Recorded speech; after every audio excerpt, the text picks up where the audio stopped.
Video को शुरू करने से पहले एक बात कहनी थी। हमने इस वीडियो में पिछले पार्ट को भी ऐड कर दिया है। इस वजह से अगर अपने पिछले पार्ट नहीं देखा, कमेंट सेक्शन में दी गई टाइम लैप पर क्लिक करके डायरेक्ट न्यू पार्ट पर पहुंच जाओगे। ये एक ऐसे लड़के की कहानी है जो कि बहुत ही ज्यादा कमजोर था। उसकी मदर कोमा में है और उसकी जो यंग सिस्टर है वो स्कूल में पढ़ती है। उसे ही सब कुछ खर्चा चलाना पड़ता है। हमें ये भी जानने को मिलता है कि इस दुनिया में मॉन्स्टर्स का अटैक हो चुका है। उसके लिए हंटर ग्रुप क्रिएट किए हैं। हंटर अलग अलग रैंक के हैं, बिल्कुल लो रैंक से लेकर एस क्लास रैंक तक के हंटर्स यहाँ पर हैं। अब जो हंटर्स ज्यादा लेवल के नहीं हैं, उन्हें पैसे कमाने में थोड़ी प्रॉब्लम होती है, लेकिन उन्हें फिर भी मॉन्स्टर से फाइट करनी पड़ती है। इसलिए वो खुद को स्ट्रॉन्ग बनाने के लिए महंगे महंगे गियर खरीदते हैं, भले ही वो पैसे कैसे भी जमा करे। जिन्वू उनमें से एक है जिनके पास पैसे बिल्कुल भी नहीं है और वो कमजोर है। बस वो दिल का अच्छा है, लेकिन दिल का अच्छा होने से कुछ नहीं होता। तो कहानी शुरू करते हैं। कहानी की शुरुआत में हमें जानने को मिलता है कि ये दुनिया हमेशा से ऐसी नहीं थी। असल में 10 साल पहले एक मैजिकल गेट ओपन हुआ जिसके अंदर से कई सारे मॉन्स्टर्स बाहर आए। उसके ओपन होते ही यहाँ ह्यूमंस को पावर मिलनी शुरू हो गई थी और इसी पावर की बेसिस पर हंटर्स को रैंक दी जाती है। जिनके पास अच्छी पावर है उन्हें एस रैंक मिलती है, ए रैंक मिलती है, बी रैंक मिलती है, मगर जो कमजोर हैं वो ई रैंक पर जाते हैं। जिन्वू भी उनमें से एक है। इन सभी हंटर्स को मॉन्स्टर को मारने के साथ साथ कुछ डेंजन्स भी मिलते हैं। जिन्वू भी एक डेंजन में गया था, वहाँ पर उसे बहुत चोट लगी और आज वो वापस से अपनी टीम के पास जा रहा था। वो अपनी टीम के पास आता है तो यहाँ पर सभी उसका वेलकम करते हैं। कुछ दूसरे टीम के लोग जो कि अभी अभी ज्वाइन किए हैं वो शॉक थे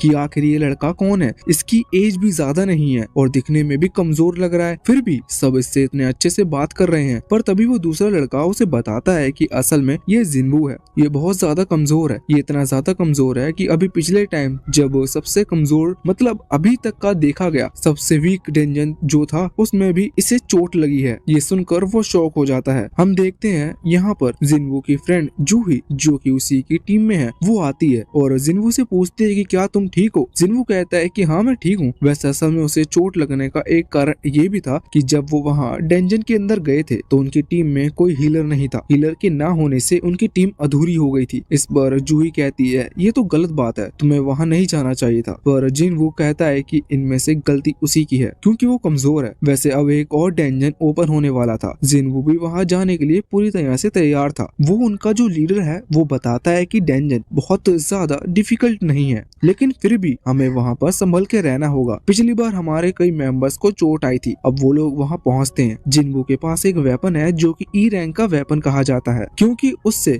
कम रैंक नहीं होती। ये उसे बहुत सस्ते में मिल गया था। उसके पास ज्यादा पैसे नहीं, इस वजह से उसने ये खरीदा। ये ज्यादा किसी काम का नहीं है। अब हम देखते हैं कि वो लोग वहाँ डेंजन के अंदर पहुंच चुके थे। वैसे स्टोरी थोड़ी स्लो चलेगी लेकिन हम उसे थोड़ा फास्ट चलाएंगे। तो यहाँ पर जिन्वू की फाइट एक गॉब्लिन से होती है। जिन्वू उसे हरा देता है। इसमें उसे बहुत मेहनत करनी पड़ी थी। इसके बाद उसे उस गॉब्लिन का क्रिस्टल मिल चुका था क्योंकि हर गॉब्लिन की बॉडी पर एक क्रिस्टल होता है। जिन्वू उसे रख लेता है, लेकिन इतने में ही उसकी तरफ एक दूसरा गॉब्लिन ने हमला कर दिया था। जिन्वू इतना तो जानता है कि उनके अटैक से कैसे बचना है। वो अटैक से बचते हुए अपने उसी ई रैंक वेपन से उस पर हमला करता है। वो वेपन लकड़ी का था, इस वजह से वो टूट गया था। साथ ही यहाँ पर वो गॉब्लिन जिन्वू पर हमला कर देता है। जिन्वू को चोट लग जाती है, लेकिन इतने में ही उसकी टीम का एक मेंबर वहाँ पर आकर उस गॉब्लिन को खत्म कर देता है। जूही भी वहाँ पर आ गई थी। हमें पता चलता है कि असल में वो एक हीलर है। वो जिन्वू को हील कर रही थी। तभी बाकी जो टीम मेंबर्स थे उन्होंने डेंजन के बॉस को हरा दिया था। इसका मतलब उन्होंने सक्सेसफुली इस डेंजन को क्लियर कर लिया है। ये ज्यादा डिफिकल्ट डेंजन नहीं था। इस वजह से अभी जूही जिन्वू से कह रही थी कि इतने वीक डेंजन में भी तुम्हें चोट लग गई, आखिर तुम हंटर बनना ही क्यों चाहते हो। जिन्वू कहता है कि उसकी मजबूरी है और वैसे भी उसके पास इसके अलावा और कोई रास्ता नहीं है। तभी हम देखते हैं कि जिन्वू के एक टीम मेंबर्स को वहाँ पर एक और गेट दिखता है। असल में यहाँ पर कई सारे डबल डेंजन भी मिल जाते हैं। ऐसा मिलना थोड़ा रेयर है पर उन्हें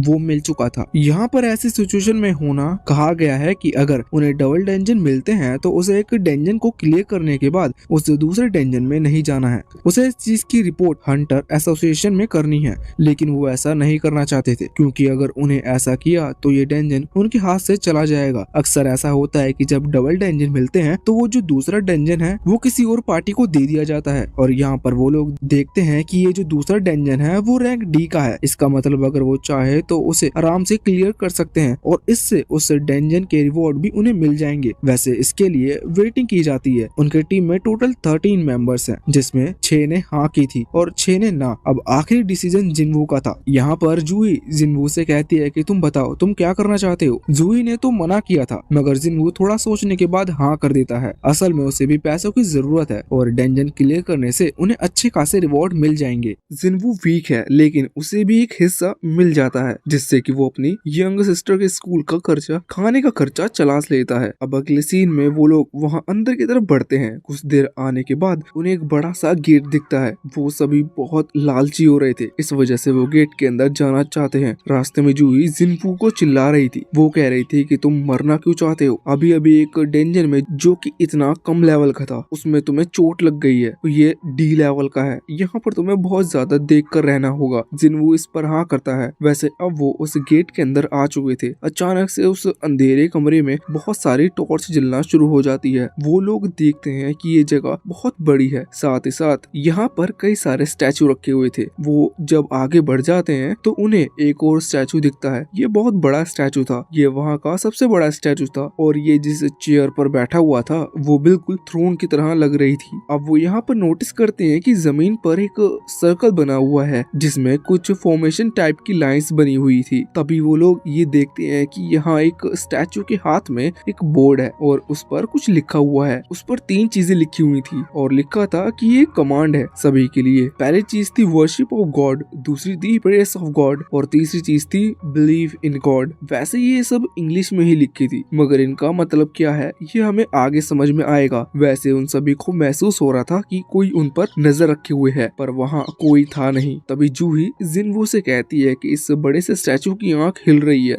जिनवू वहाँ देखता है लेकिन वो स्टैचू नॉर्मल था। जिनवू कहता है कि ये सब तुम्हारा वहम है। तभी अचानक से वहाँ जो पीछे गेट थे, जिस गेट से वो आए थे, वो बंद हो जाता है। ये देखकर उनकी टीम का एक मेंबर तुरंत ही गेट की तरफ भागता है उसे खोलने के लिए। वो गेट को धक्का मारता है लेकिन इतने में ही वहाँ पर बैठा हुआ दूसरा स्टैचू चलने लगता है और उस मेंबर की गर्दन उड़ा देता है। ये देखकर बाकी सभी शॉक थे और बहुत ही ज्यादा डर गए थे। सबसे ज्यादा यहाँ पर जिनवू डर गया था। वैसे अब उसे जूही की कही बात याद आती है। वो तुरंत ही उस बड़े स्टैचू की तरफ देखता है। वो स्टैचू अपनी आंख मूव कर रहा था और ये देखकर सच में जिनवू बहुत डर गया था और वो सोचने लगता है कि आखिर यहाँ पर चल क्या रहा है। असल में जिनवू पर कई बार हमले हुए हैं, तब वो हर सिचुएशन को बिल्कुल डिटेल में मेजर करता है। यहाँ पर जिनवू सोच रहा था कि क्या चल रहा है। इतने में ही उसके दिमाग में कुछ समझ में आता है। वो तुरंत ही सब कुछ लाकर कहता है कि नीचे झुक जाओ। अब जितनों ने बात मान ली थी वो बच गए थे, वरना उस बड़े से स्टैचू की आंखों में से जो लेजर बीम निकल रही थी उस लेजर बीम ने उन सभी को खत्म कर दिया था जिन्होंने जिनवू की बात नहीं सुनी थी। यहाँ पर जिनवू ने जूही को नीचे कर लिया था, इस वजह से वो भी बच गई थी। यहाँ पर टीम लीडर जोंग जिनवू की तारीफ करते हुए कहता है कि उसने सही टाइम पर बताया और उन लोगों की जान बचा ली। वो जिनवू से पूछता है कि तुम्हें कैसे पता कि ये हमला करने वाला है, लेकिन इस पर जिनवू कहता है कि उसे ये बात नहीं पता थी, उसे बस कुछ डेंजन महसूस हुआ, इस वजह से उसने आवाज लगाई। यहाँ पर सॉन्ग कहता है कि वो पहले भी और दूसरी टीमों के साथ डेंजन में जा चुके हैं और सबसे बड़ा डेंजन रैंक बी का पार किया था, लेकिन उसके हिसाब से ये डेंजन रैंक ए से भी ऊपर है। इसका मतलब ये एस रैंक डेंजन है। ऐसे डेंजन पर आना उनका बिल्कुल सही नहीं था और यहाँ तक कि उन्होंने इसकी परमिशन भी नहीं है। उनसे बहुत बड़ी गलती हो गई थी। वैसे यहाँ पर सॉन्ग वही चीज रिपीट कर रहा था जो कि उस बोर्ड पर लिखी थी। जिनवू कहती है कि ये शायद इसी बड़े स्टैचू के लिए लिखी गई है और शायद इस डेंजन का यही गॉड है। यहाँ से सीन चेंज होता है और अगले सीन में हमें जिनवू की सिस्टर दिखाई जाती है। वो अभी स्कूल में थी और अपनी फ्रेंड के साथ बैठी हुई थी। उसके फ्रेंड पूछती है कि क्या तुम्हारा भाई एक हंटर है। इस पर जिनवू की सिस्टर कहती है कि हाँ, वो एक हंटर तो है पर वो बहुत ही कमजोर है। हर डेंजन से आने के बाद उसे चोट लगी मिलती है और वो किसी भी डेंजन में अच्छा परफॉर्म नहीं कर पाता। वैसे अब हम वापस से डेंजन के अंदर आते हैं। यहाँ पर हम देखते हैं कि सॉन्ग सभी से कह रहा था कि हम इस बड़े से स्टैचू को नहीं हरा सकते, हमें बस कोई तरीका ढूंढना होगा यहाँ से निकलने का। लेकिन जब वो ये सब कह रहा था तभी उनके बीच से से उनका एक मेंबर खड़ा हो जाता है और कहता है कि मैं ऐसे नहीं मर सकता, पहले ही मैंने मेजर गिल्ड के साथ कॉन्ट्रैक्ट कर लिया है, मुझे बहुत बड़े गिल्ड में ज्वाइन होना है, मैं यहाँ मरना नहीं चाहता और वैसे भी इतना पावरफुल है कि ये स्टैचू मेरा कुछ नहीं बिगाड़ सकता। असल में उसकी स्पीड बहुत तेज है, वो पूरी स्पीड से वहाँ गेट की तरफ भागता है और कहता है बड़े स्टैचू अगर तुम मुझ पर हमला कर सकते हो करके दिखाओ। तो वो बहुत ही स्पीड के साथ भाग रहा था, लेकिन वो बड़े स्टैचू की आंख अचानक से ग्लो करती है और यहाँ पर हम देखते हैं कि वो लड़का डिसअपीयर हो जाता है, बस उसके पाँव ही बचे थे क्योंकि जो लेजर लाइट निकली थी उसने उसकी पूरी बॉडी को खत्म कर दिया था। ये देखकर बाकी सभी फिर से शॉक हो गए थे। जिन्वू कहता है हम इससे बिल्कुल नहीं लड़ सकते और हम में से कोई भी इसे हरा नहीं सकता, अगर हम लड़े तो हम सभी मारे जाएंगे। जिन्वू सॉन्ग से कहता है कि इसकी पहली लाइन क्या थी, वो कहते हैं कि वर्शिप ऑफ गॉड। जिन्वू समझ चुका था इसका मतलब क्या है, पर वो इसे परफॉर्म करने के लिए खड़ा हो जाता है और आगे बढ़ता है। हम देखते हैं कि अचानक से वो स्टैचू फिर से तैयार हो गया था हमला करने के लिए, लेकिन वो हमला करे इससे पहले ही जिन्वू अपने घुटनों पर बैठ जाता है। यह देखकर वो शॉक था कि अचानक से ही स्टैचू ने अटैक करना क्यों रोक दिया। सभी पूछते हैं कि क्या तुमने कोई चीज फिगर आउट कर ली। इस पर जिन्वू कहता है कि हाँ, हमें अपना सर एक सर्टेन हाइट से नीचे रखना होगा, उसके बाद ये स्टैचू हमला नहीं करेगा और पहला टास्क का मतलब यही था, वर्शिप ऑफ गॉड, यानी गॉड के सामने सर झुकाओ। वो सभी जिन्वू की बात मान लेते हैं, वो तुरंत ही अपना सर नीचे कर लेते हैं। ये देखकर अचानक से वो स्टैचू स्माइल करता है, लेकिन ये स्माइल देखकर ही वो लोग और ज्यादा डर गए थे, मगर वो समझ गए थे कि अब उन्हें ये स्टैचू कुछ नहीं करेगा। एक लड़का खड़ा हो जाता है और कहता है कि हमारी जान बच गई है और इसके बाद सभी खड़े होने लगते हैं क्योंकि सच में वो स्टैचू उन्हें कुछ नहीं कर रहा था, मगर वो ये समझ गए थे कि अब उन्हें ये स्टैचू कुछ नहीं करेगा। पर जिन्वू ये बात जानता था कि ये इतनी जल्दी ओवर नहीं हो सकता, अभी तक उन्होंने डेंजन क्लियर नहीं किया है। अचानक से वो स्टैचू खड़ा हो गया था। ये लोग देखकर डर जाते हैं क्योंकि ये जानते थे कि उन पर हमला करने वाला है। वो वहाँ से भागते हैं। जिन्वू कह रहा था कि सेकंड कमांड क्या है। सॉन्ग कहता है कि प्रेस द गॉड। जिन्वू कहता है कि आखिर हम ये कैसे करेंगे। सभी लोग शॉक थे, लेकिन तभी उनके बीच से एक लड़का आगे आता है। वो कहता है कि पर उसे पता है कि उसे क्या करना है। वो तुरंत ही वापस अपने घुटनों पर आकर अपने हाथ जोड़ लेता है और यहाँ पर वो गॉड से वही लाइन कह रहा था जो उसकी फैमिली गॉड के सामने कहती है। लेकिन यहाँ पर जो स्टैचू है, मतलब ये जो डेंजन का गॉड है, इसके लिए वो लाइन नहीं बनी थी। वो स्टैचू अचानक से आगे बढ़ता है। वैसे वो लड़का पूरा भरोसा किया हुआ था कि उसे कुछ नहीं होगा, लेकिन अचानक से उस स्टैचू ने उसके ऊपर पैर रख दिया था। वो लड़का वहीं पर मारा जाता है। ये सभी लोग देख कर डर जाते हैं और इसके बाद वो स्टैचू उनकी तरफ भी बढ़ने लगता है। ये भाग रहे थे और अब वो स्टैचू कई और मेंबर्स के ऊपर भी पैर रखकर उन्हें मार देता है। जूही तो बहुत ज्यादा डर गई थी। वो जिन्वू से कह रही क्या हमें क्या करना चाहिए। जिन्वू भी यही सोच रहा था कि आखिर इस गॉड की सेकंड लाइन का क्या मतलब है। तभी हम देखते हैं कि वहाँ पर एक मेंबर दूसरे स्टैचू के पास जाकर खड़ा था। अचानक से वो दूसरा स्टैचू भी एक्टिवेट हो जाता है और उस मेंबर को बीच में से काट देता है। जिन्वू भाग रहा था, लेकिन अभी वो बस यही सोच रहा था कि वो उन सभी को कैसे बचाए। तभी वो नोटिस करता है कि वहाँ पर बाकी जितने भी छोटे स्टैचू लगे हुए हैं, उन स्टैचू के पास वेपन नहीं है। मतलब कुछ के पास वेपन है, लेकिन कुछ के पास नहीं, और कुछों के पास म्यूजिक इंस्ट्रूमेंट है। जिन्वू सभी से कहता है कि उन स्टैचू के पास जाओ। सभी लोग जैसे ही एक एक स्टैचू के पास पहुंच जाते हैं, तो अचानक से वो स्टैचू एक्टिवेट हो जाता है और उन म्यूजिक इंस्ट्रूमेंट को प्ले करना शुरू कर देता है। और अब वो बड़ा स्टैचू उन पर हमला नहीं कर रहा था। जिन्वू समझ जाता है कि वो कैसे बचेंगे। अब जिन्वू और जूही एक और स्टैचू के पास पहुंचते हैं, लेकिन इस स्टैचू के पास वो स्टैचू कुछ भी नहीं कर रहा था। ये देखकर जिन्वू समझ गया था कि शायद दो लोग यहाँ पर खड़े हैं, इस वजह से ये ऐसा हो रहा है। जिन्वू जूही को छोड़कर वहाँ से भाग जाता है। जूही उसे आवाज लगाती है, पर जिन्वू नहीं रुक रहा था। अब अचानक से वो स्टैचू भी एक्टिवेट होकर वहाँ पर इंस्ट्रूमेंट प्ले करने लगता है, लेकिन अभी वो बड़ा स्टैचू जिन्वू से पीछे पड़ा था। बाकी सभी बच चुके थे। जिन्वू एक दूसरे स्टैचू की तरफ भाग रहा था। अचानक से वो बड़ा स्टैचू उस पर अटैक करता है, जिस वजह से जिन्वू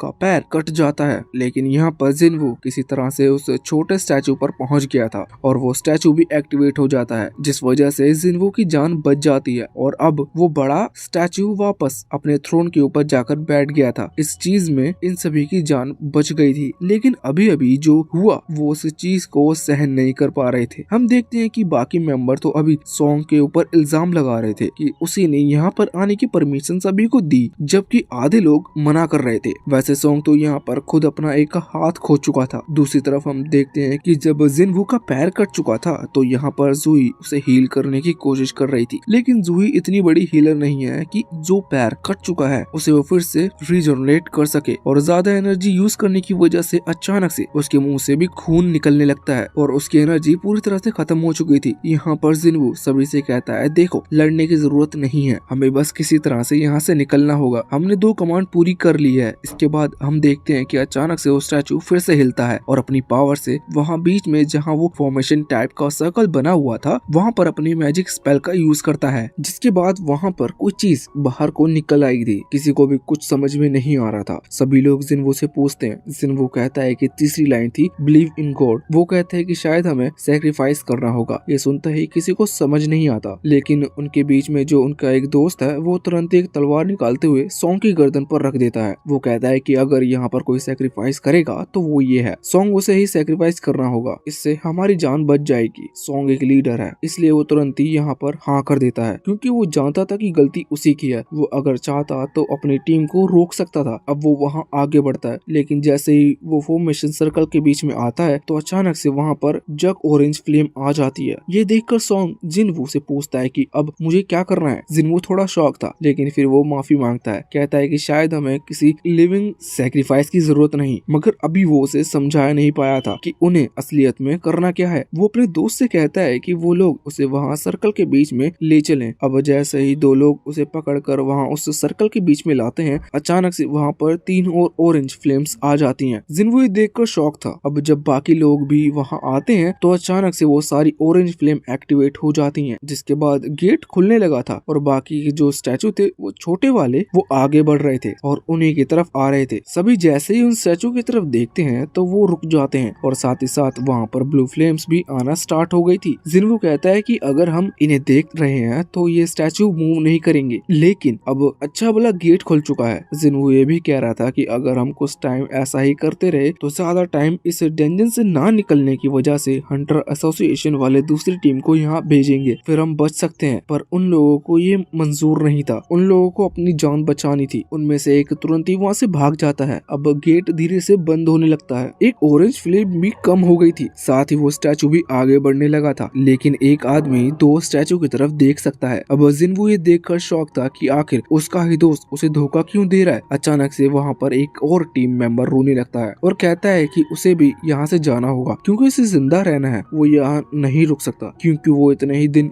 यहाँ कैसे रुकेंगे जब तक रेनफोर्समेंट नहीं आ जाती। वो अभी वहाँ से भाग गया था। जिन्वू भी रोने लगा था। वो कह रहा था कि आखिर ये लोग उसे धोखा क्यों दे रहे हैं, वो सभी वहाँ से बचकर निकल सकते हैं। वैसे जिन्वू को यह भी लग रहा था कि ये गेट नकली है। वैसे वो इसी गेट से अंदर आए थे, पर उसे ऐसा इसलिए लग रहा था क्योंकि तीसरी लाइन थी बिलीव इन गॉड, और अगर गॉड पर बिलीव नहीं करना है तो फिर वो इसी तरह से भागकर बिलीव कैसे कर सकते हैं। वैसे अब गेट धीरे धीरे बंद हो रहे थे और सभी को पता था कि ये स्टैचू भी आगे बढ़ेंगे, क्योंकि अब वहाँ पर ज्यादा लोग नहीं बचे। सॉन्ग कहता है कि जिन्वू और जूही तुम दोनों भी यहाँ से चले जाओ, वो अकेले ही यहाँ पर रुकेगा। वैसे इसलिए कह रहा था क्योंकि वो लीडर है और उसकी जिम्मेदारी है कि उसके होते हुए बाकी सभी सेफ रह सकें। लेकिन ये सुनकर जूही तो बहुत ही ज्यादा डर गई थी और शॉक हो गई थी। वो तुरंत ही वहाँ नीचे गिर जाती है। उसके पैर काम नहीं कर रहे थे क्योंकि वो अपने ही दोस्त को धोखा नहीं देना चाहती थी। जिन्वू कहती है कि मेरे भी एक पैर टूट चुका है, मैं और जूही यहाँ से बिल्कुल भी नहीं निकल सकते। वो सॉन्ग से कहते हैं कि जितना ज्यादा लोग यहाँ से सेफ बचकर निकल सके उतना ही अच्छा है। जिन्वू अकेले रुकने का यहाँ पर फैसला कर रहा था, लेकिन जूही ऐसा नहीं चाहती थी। लेकिन सॉन्ग उसकी गर्दन पर मारता है, जिस वजह से जूही बेहोश हो जाती है। जिसके बाद सॉन्ग उसे वहाँ से लेकर जा रहा था। सॉन्ग भी ऐसा नहीं चाहता था, पर ये उसकी मजबूरी थी। जिन्वू यहाँ पर अकेला बचा था और सभी छोटे वाले स्टैचू उसी की तरफ आ रहे थे। जिन्वू वहीं पर एक तलवार उठा लेता है। वो कहता है कि आज वो मरने वाला है, ये तो पक्का है, लेकिन वो किसी एक स्टैचू को मारकर ही मरेगा, क्योंकि उन स्टैचू ने उनके दोस्तों की जान ली है। जिन्वू तैयार था लड़ने के लिए, लेकिन एक स्टैचू उस पर हमला कर उसका एक हाथ काट देता है। जिन्वू फिर भी हार नहीं मानता। वो फिर भी उनसे लड़ता रहता है। इसमें उसे बहुत चोट लगी थी। आखिर में वो बिल्कुल मरने के स्टेज पर आ चुका था, लेकिन अभी तक उसने हार नहीं मानी थी। वो कह रहा था कि अगर आज मैं ताकतवर होता तो मेरे एक भी दोस्त नहीं मरता। साथ ही उसे गुस्सा भी आ रहा था। वो कहता है कि उसके दोस्त ने उसे धोखा दिया। वो ये भी कहता है कि उनकी फैमिली है और उन्हें उनका ख्याल रखना है, जबकि वो लोग भी जानते हैं कि जिन्वू की खुद की फैमिली है और वो खुद ही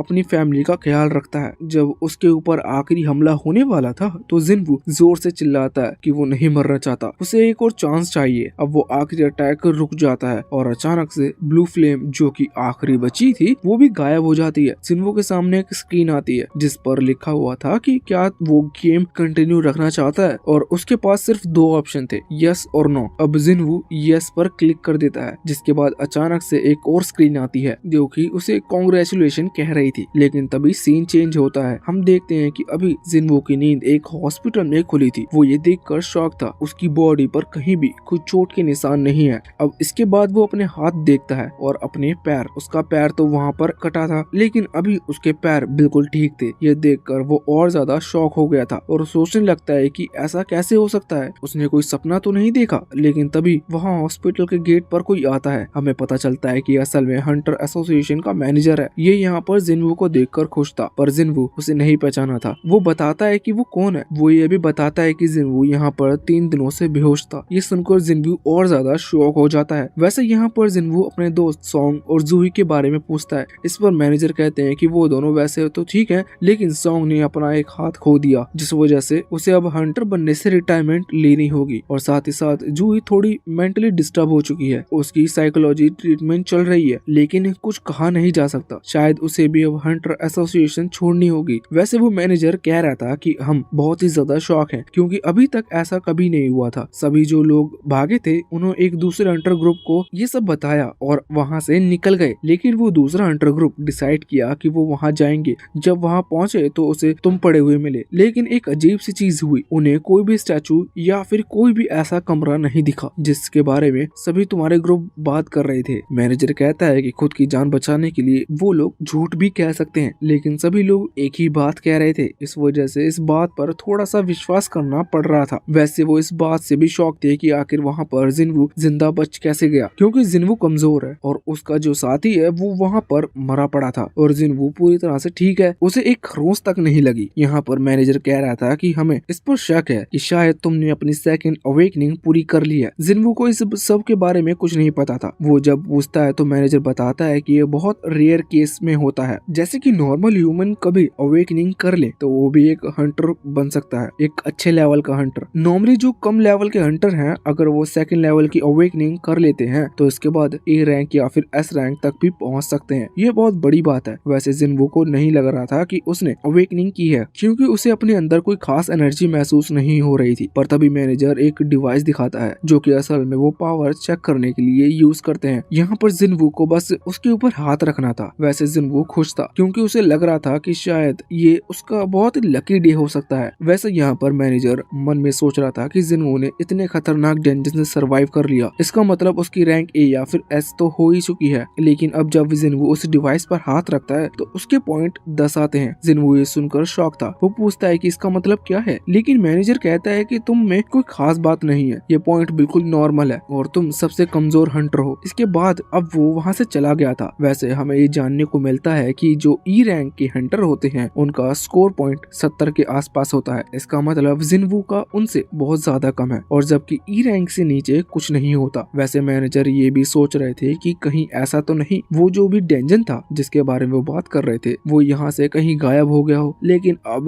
कुछ किया नहीं जा सकता क्योंकि इस डेंजन को गायब होने के बाद ढूंढना मुश्किल है। अब हम देखते हैं कि यहाँ जिन्वू अभी रूम में था। तभी उसे अपने सामने स्क्रीन दिखाई देती है। वो सोचता है कि इन लोगों ने मुझे स्क्रीन के बारे में तो कुछ पूछा ही नहीं। वैसे फिर उसे लगता है कि शायद ये स्क्रीन सिर्फ मुझे ही दिखती है। अभी स्क्रीन के ऊपर कुछ लिखा हुआ था। जिन्वू पढ़ता है तो उसमें लिखा था कि मरने से पहले जिन्वू की जान बच गई, जिस वजह से जिन्वू ने एक अचीवमेंट अनलॉक कर लिया। अब वो उसे ध्यान से देखता है। उसे पता चलता है कि ये क्या है। इसके पहले ही वहाँ पर उसकी सिस्टर आ जाती है। वो अभी उस पर गुस्सा करते हुए कह रहे थे कि तुम्हें खुद का ख्याल रखना चाहिए, तुम हर बार डेंजन में चले जाते हो और वहाँ से चोट खाकर आते हो। हर एक कमजोर डेंजन के बाद भी तुम्हें हॉस्पिटल आना पड़ता है जबकि बाकी सभी तो बिल्कुल ठीक है। वैसे यहाँ पर जिन्वू उससे माफी मांगता है लेकिन उसकी सिस्टर जानती है कि जिन्वू ये काम किसके लिए कर रहा है। वो कहती है देखो अगर अगली बार तुम्हें ऐसी कोई चोट लगी तो उसके बाद मैं स्कूल छोड़ दूंगी और कोई जॉब करने लगूंगी। जिन्वू माफी मांगते हुए कहता है कि ठीक है। वैसे इसके बाद वो पूछता है कि क्या उसे कोई स्क्रीन दिख रही है। अब यहाँ उसकी बहन को कोई स्क्रीन नहीं दिख रही थी। वो शॉक होते हुए पूछते है कि क्या तुम किस बारे में बात कर रहे हो। यहाँ उसकी बहन को लगता है कि शायद जिन्वू किसी गेम वगैरह के बारे में बात कर रहा है। जिन्वू कहता है कि मुझे यहाँ सामने कुछ मैसेज दिखाई दे रहे हैं, क्या मैं उन्हें ओपन करके देखूं। इस पर उसकी बहन कह कहने लगती है मेंटल ट्रीटमेंट की जरूरत है, पर जिनवू कहता है कि नहीं ठीक हूँ मैं, मुझे आराम करना है। अब जब उसकी सिस्टर वहाँ से चली जाती है तो जिनवू उन मैसेज को पढ़ने लगता है और उसे वहाँ पर कई सारी चीजें दिखती हैं और सामने और भी कई स्क्रीन भी आ गई थी। यहाँ पर उसे कई टास्क भी मिलते हैं। ये डेली टास्क हैं जिन्हें पूरा करने के बाद जिनवू को कुछ रिवॉर्ड मिलेगा और साथ ही साथ इसके थ्रू वो थोड़ी इम्प्रूवमेंट भी कर सकता है। बस यहाँ थोड़ी प्रॉब्लम थी, मगर जिनवू इनमें से किसी टास्क को पूरा नहीं करता या फिर वहाँ कोई क्वेस्ट लिखा हुआ है और उसे जिनवू नहीं कर पाता तो उसे पेनल्टी लगेगी। अब वो पहला टास्क पढ़ता है, वहाँ पर लिखा था कि रोज 10 किलोमीटर दौड़ना है, 100 सिटअप लगाने हैं और 100 पुशअप लगाने हैं। ये देखते हुए वो सोचता कि शायद ये सिस्टम उसे साइतामा बनाने वाला है। वैसे वो सोचता है कि अभी वो हॉस्पिटल में है, यहाँ पर कुछ भी नहीं कर सकता और उसे सिस्टम की बात पर भी यकीन नहीं था। इस वजह से वो वहीं सो गया था। अब दूसरी तरफ हम देखते हैं कि जब वो हंटर एसोसिएशन का मैनेजर वहाँ से जा रहा था तभी रास्ते में वो अपने बॉस को फोन लगाता है। वो अपने बॉस से कहता है कि जिनवू किसी काम का नहीं है, हमने देख लिया, उसके पास ज्यादा कोई पावर नहीं है। ये सुनकर बॉस कहता है हाँ मुझे पहले से इसी बात की उम्मीद थी। वैसे यहाँ पर उस मैनेजर ने ये कह दिया था कि हमें इस टास्क को भुलाना नहीं है, हमें इसे मार्क कर रखना होगा, क्योंकि वो डेंजन कोई मामूली डेंजन नहीं लग रहा था, वो गायब हो गया था और किसी भी मॉन्स्टर ने या फिर जो स्टैचू की बात हो रही थी उनमें से किसी ने भी किसी की तरफ हमला नहीं किया। ये नामुमकिन है, शायद फ्यूचर में उन्हें इसके बारे में कुछ पता चले, इस वजह से उन्होंने इसकी फाइल्स को टॉप पर रखा था। अब यहाँ से सीन चेंज होता है और हम एक दूसरे ग्रुप को दिखाया जाता है। ये ग्रुप अभी बन रहा था। यहाँ पर वहाँ का जो मैनेजर है वो अभी अपनी जान पहचान से सबसे पावरफुल हंटर को बुलाता है जो कि एस रैंक का है। इसका नाम चा है। ये यहाँ पर आती है और वो आदमी उससे कहता है कि तुम्हें एक दूसरे हंटर का ग्रुप ज्वाइन करना है जो कि बी रैंक का है। इस पर चा शॉक थी। वो कहती है कि मुझे ऐसा क्यों करना है जबकि मैं तो ऑलरेडी एस रैंक पर हूँ। वो आदमी कहता है कि हम बाकी सभी को ट्रेन करना चाहते हैं, भले ही इससे तुम्हारी रैंक नहीं बढ़ेगी और अगर तुम अपने ग्रुप में गई तो शायद उनकी रैंक भी धीरे धीरे बढ़ेगी क्योंकि तुम पहले ही सभी मॉन्स्टर को खत्म कर दोगी, मगर फिर भी हम उन्हें सिखाने के लिए ऐसा कर रहे हैं। दूसरी तरफ हम सिटी के अंदर देखते हैं अचानक से जगह हिलती है और एक गेट ओपन हो जाता है। सभी लोग डर रहे थे मगर वो इंतजार कर रहे थे कि अब हंटर्स आएंगे और उन्हें बचाएंगे। यहाँ से सीन चेंज होता है और इस बार हम हॉस्पिटल के अंदर आते हैं। हम जिनवू को देखते हैं। अभी टाइमर चल रहा था लेकिन उसने कोई भी एक्सरसाइज करना शुरू नहीं किया था। इस वजह से टाइम पूरा हो जाता है और उसे पेनल्टी लगती है। वो अचानक से वहाँ से टेलीपोर्ट होकर एक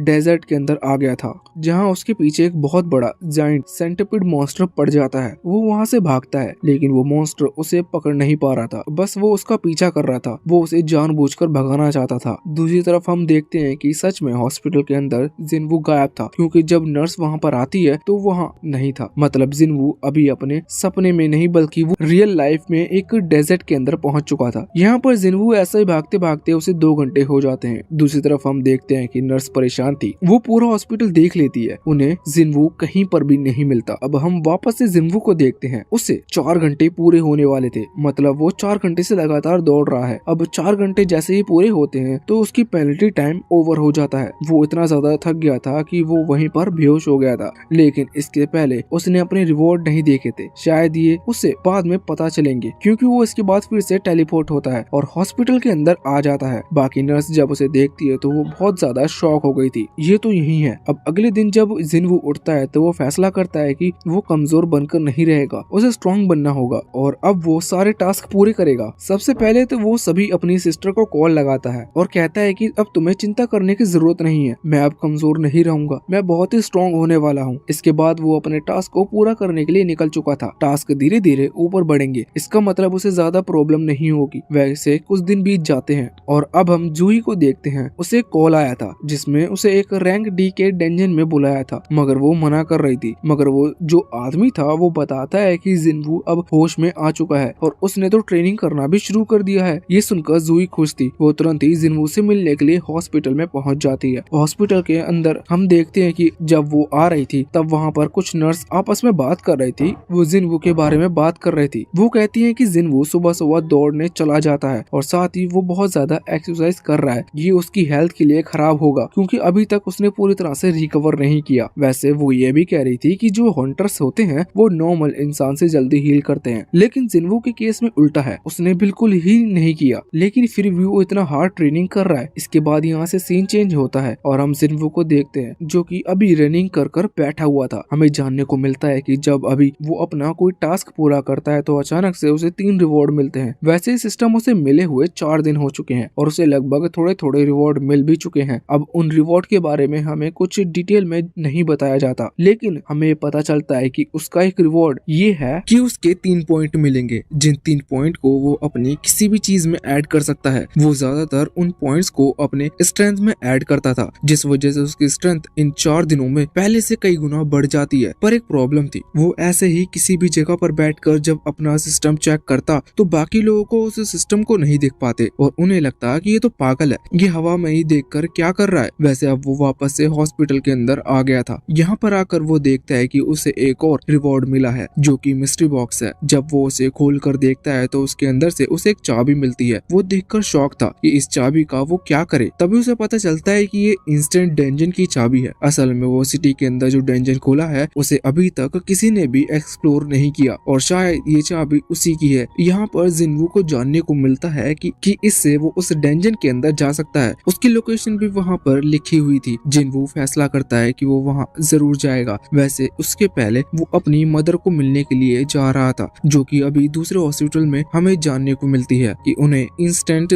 स्लीप नाम की बीमारी है, जो कि पहले तो होती ही नहीं थी, मगर जब अचानक से वर्ल्ड में डेंजन और पावर्स अपना आना स्टार्ट हुआ तभी से ये बीमारी अपीयर हुई है। इस वजह से 4 साल पहले वो अचानक से गिर गई और इसके बाद से वो अभी तक स्लीप यानी कि कोमा में है। ये सब होने के बाद से जिन्वू ने खुद ही घर चलाना स्टार्ट कर दिया। पहले तो नॉर्मली काम करता था, लेकिन अचानक से उसे पता चला कि उसकी अवेकनिंग हो चुकी है। इसका मतलब अब वो एक हंटर बन चुका है। वो इस सब से बहुत ही ज्यादा खुश था और सोच रहा था कि वो बहुत ही लकी है, क्योंकि अगर वो हंटर बन गया तो इससे उसे ज्यादा पैसे मिल सकते हैं। उसे शायद अपने घर चलाने की कोई प्रॉब्लम ना हो। उसने हंटर एसोसिएशन ज्वाइन कर लिया। हम देखते हैं कि अब वो वापस से अपने कमरे के अंदर आकर और ज्यादा ट्रेनिंग कर रहा था। जितनी उसे सिस्टम नहीं कह रही थी वो उससे ज्यादा भी ट्रेनिंग करने लगा था। यहाँ पर वो अभी पुरानी बातें याद कर रहा था कि जब उसने डेंजन ज्वाइन करने का सोचा तो वो कितना खुश था, लेकिन उसकी सिस्टर उसे कह रही थी कि ये इतना आसान नहीं होगा। और इसकी बात सही थी, क्योंकि जो डेंजन के सबसे कमजोर गॉब्लिन होते हैं वो तो जिन्वू को चोट पहुंचा रहे थे। इसका मतलब जिन्वू अवेकन करने के बाद भी बहुत कमजोर था, पर इस बार उसने डिसाइड कर लिया कि अब वो कमजोर नहीं रहेगा। वो उस चाबी को देखता है और सोचता है कि उसे इंस्टेंट डेंजन के अंदर जाना चाहिए। वैसे अभी वो सिटी वाले डेंजन के अंदर नहीं जा रहा था, क्योंकि उसे एक लोकेशन दिख रही थी जो कि स्टेशन के पास है। वो वहां पहुंच जाता है और अपनी वो जैसे ही चाबी निकालता है तो अचानक से उसके सामने एक की होल्डर आ जाता है। वो उसमें चाबी लगाता है, जिसके बाद वहां पर सच में एक गेट ओपन हो गया था। ये इंस्टेंट डेंजन का गेट है। जिन्वू अब जैसे ही उसके अंदर जाता है तो वो गेट अपने आप बंद हो जाता है। साथ ही साथ हम देखते हैं कि उस जगह से जितने भी लोग निकल रहे थे उन्हें वो कुछ नहीं दिख रहा था और वो उस डेंजन यानी कि उसके गेट के आर पार जाते जा रहा था। जिन्वू समझ गया था कि वो किसी और ही डायमेंशन में पहुंच चुका है। वैसे यहाँ से निकलना नामुमकिन था, क्योंकि अब जगह तो बंद हो चुकी है, मगर तभी सिस्टम उसे बताता है कि यहाँ से निकलने के 2 तरीके हैं। एक तो वो या यहाँ के बॉस को हरा दे, या फिर दूसरा तरीका वो टेलीपोर्टेशन स्टोन को ढूंढ ले। वैसे इस बार जिन्वू बहुत ही ज्यादा कॉन्फिडेंट लग रहा था। उसे यकीन था वो किसी भी तरह से इस डेंजन को क्लियर कर लेगा, क्योंकि यहाँ पर उसे कई रिवॉर्ड मिल सकते हैं जो कि उसकी स्ट्रेंथ बढ़ा देंगे। वैसे वहाँ से आगे बढ़ते वक्त उसके मन में थोड़ा सा शक था, कि मतलब डर भी था, क्योंकि पहले वो जिस डेंजन में जाता था वो उसे कमजोर डेंजन हुआ करते थे, जिनके बारे में पहले से पता था और उसके साथ उसकी टीम भी रहती थी। यहाँ पर वो अकेला आया है और इस डेंजन की रैंक भी नहीं पता, पर फिर भी वो आगे बढ़ता जा रहा था। हम देखते हैं कि अचानक से उसके सामने 3 गॉब्लिन आ चुके थे। वो ये देखकर डर गया था, क्योंकि पिछली बार उसे एक गॉब्लिन दिखा था जिसे उसने चोट पहुंचा दी थी। वो तुरंत ही अपना नाइफ निकाल लेता है और उससे लड़ने लगता है। यहाँ पर हम देखते हैं कि वो तीनों एक साथ अटैक नहीं कर रहे थे। पहले बस एक आया था जिन्वू, लेकिन उससे लड़ नहीं पा रहा था, क्योंकि भले ही उसकी स्ट्रेंथ बढ़ गई है, लेकिन उसे नहीं पता कि इसका यूज कैसे करना है। और साथ ही साथ उसकी फाइटिंग स्किल तो अभी बिल्कुल भी इम्प्रूव नहीं है। वो किसी तरह से पहले गॉब्लिन को खत्म कर देता है। तभी वो दोनों गॉब्लिन साथ में मिलकर हमला करने लगते हैं। जिन्वू उनसे बच रहा था, लेकिन अब पहले गॉब्लिन को मारने की वजह से वो थोड़ा मोटिवेट हो चुका था और वो किसी तरह से उन बाकी 2 गॉब्लिन्स को भी मार देता है। अब वो खुश था कि वो पहले तो स्ट्रॉन्ग हो चुका है, लेकिन इतने में ही उसके पीछे एक वुल्फ आ जाता है जो जिन्वू से देखकर डर गया था। वो जानता था कि ये उन गॉब्लिन से नहीं कहीं ज्यादा ताकतवर है। वैसे फिर भी उसके पास दूसरा कोई ऑप्शन नहीं था। पर अब जब वो वुल्फ उसकी तरफ हमला कर रहा था तो वो किसी तरह से उसके अटैक से बचता है। पर इतने में ही वो वुल्फ उसके गले पर एक स्क्रैच लगा देता है। जिन्वू ये बात तो समझ चुका था कि यहाँ पर उसके साथ कोई हीलर नहीं है। इसका मतलब अगर यहाँ पर वो मारा गया तो सच में वो मारा जाएगा, उससे बचने का कोई तरीका भी नहीं है। इसलिए अब उसे किसी तरह से दिमाग से लड़ना होगा। वो तुरंत तैयार हो जाता है, लेकिन सामने वो वुल्फ उससे भी ज्यादा ताकतवर था। वो तुरंत ही हमला करने के लिए यहाँ पर आगे बढ़ रहा था। अभी वो वुल्फ यहाँ दौड़ते हुए जिन्वू पर हमला करने वाला था। जिन्वू किसी तरह से उसके अटैक से बच जाता है, मगर वो समझ चुका था कि वो इस तरह से भाग नहीं सकता क्योंकि इस वुल्फ की रफ्तार उससे भी ज्यादा तेज है। अब जब वो वुल्फ फिर से जिन्वू की तरफ दौड़ने के लिए आता है तो जिन्वू अपना हाथ आगे करते हुए उसे पंच मारता है। इस पंच की वजह से वो वुल्फ वहाँ से दूर फिक कर एक दीवार से टकरा गया था। ये देखते हुए जिन्वू हैरान था। उसे जानने को मिलता है कि उसने जो पॉइंट के थ्रू अपने स्ट्रेंथ को बढ़ाया था वो सच में काम करती है। इससे जिन्वू को अपनी पावर के बारे में पता चल गया था, लेकिन अभी भी इतनी पावर से कुछ नहीं होने वाला क्योंकि इस अटैक के बाद उस वुल्फ को ज्यादा चोट नहीं लगी थी। वो फिर से उठता है और जिन्वू की तरफ हमला करने के लिए आगे बढ़ जाता है। जिन्वू फिर से उस पर हमला कर रहा था, पर वो समझ गया था कि उसे यहाँ से बचकर निकलना होगा। अब वो तुरंत वहाँ से भागने की कोशिश करता है, पर उस पर वुल्फ की रफ्तार जिन्वू से कई गुना तेज हो चुकी थी। जिन्वू रुककर सोचता है कि उसके पास अगर वेपन होता तो शायद वो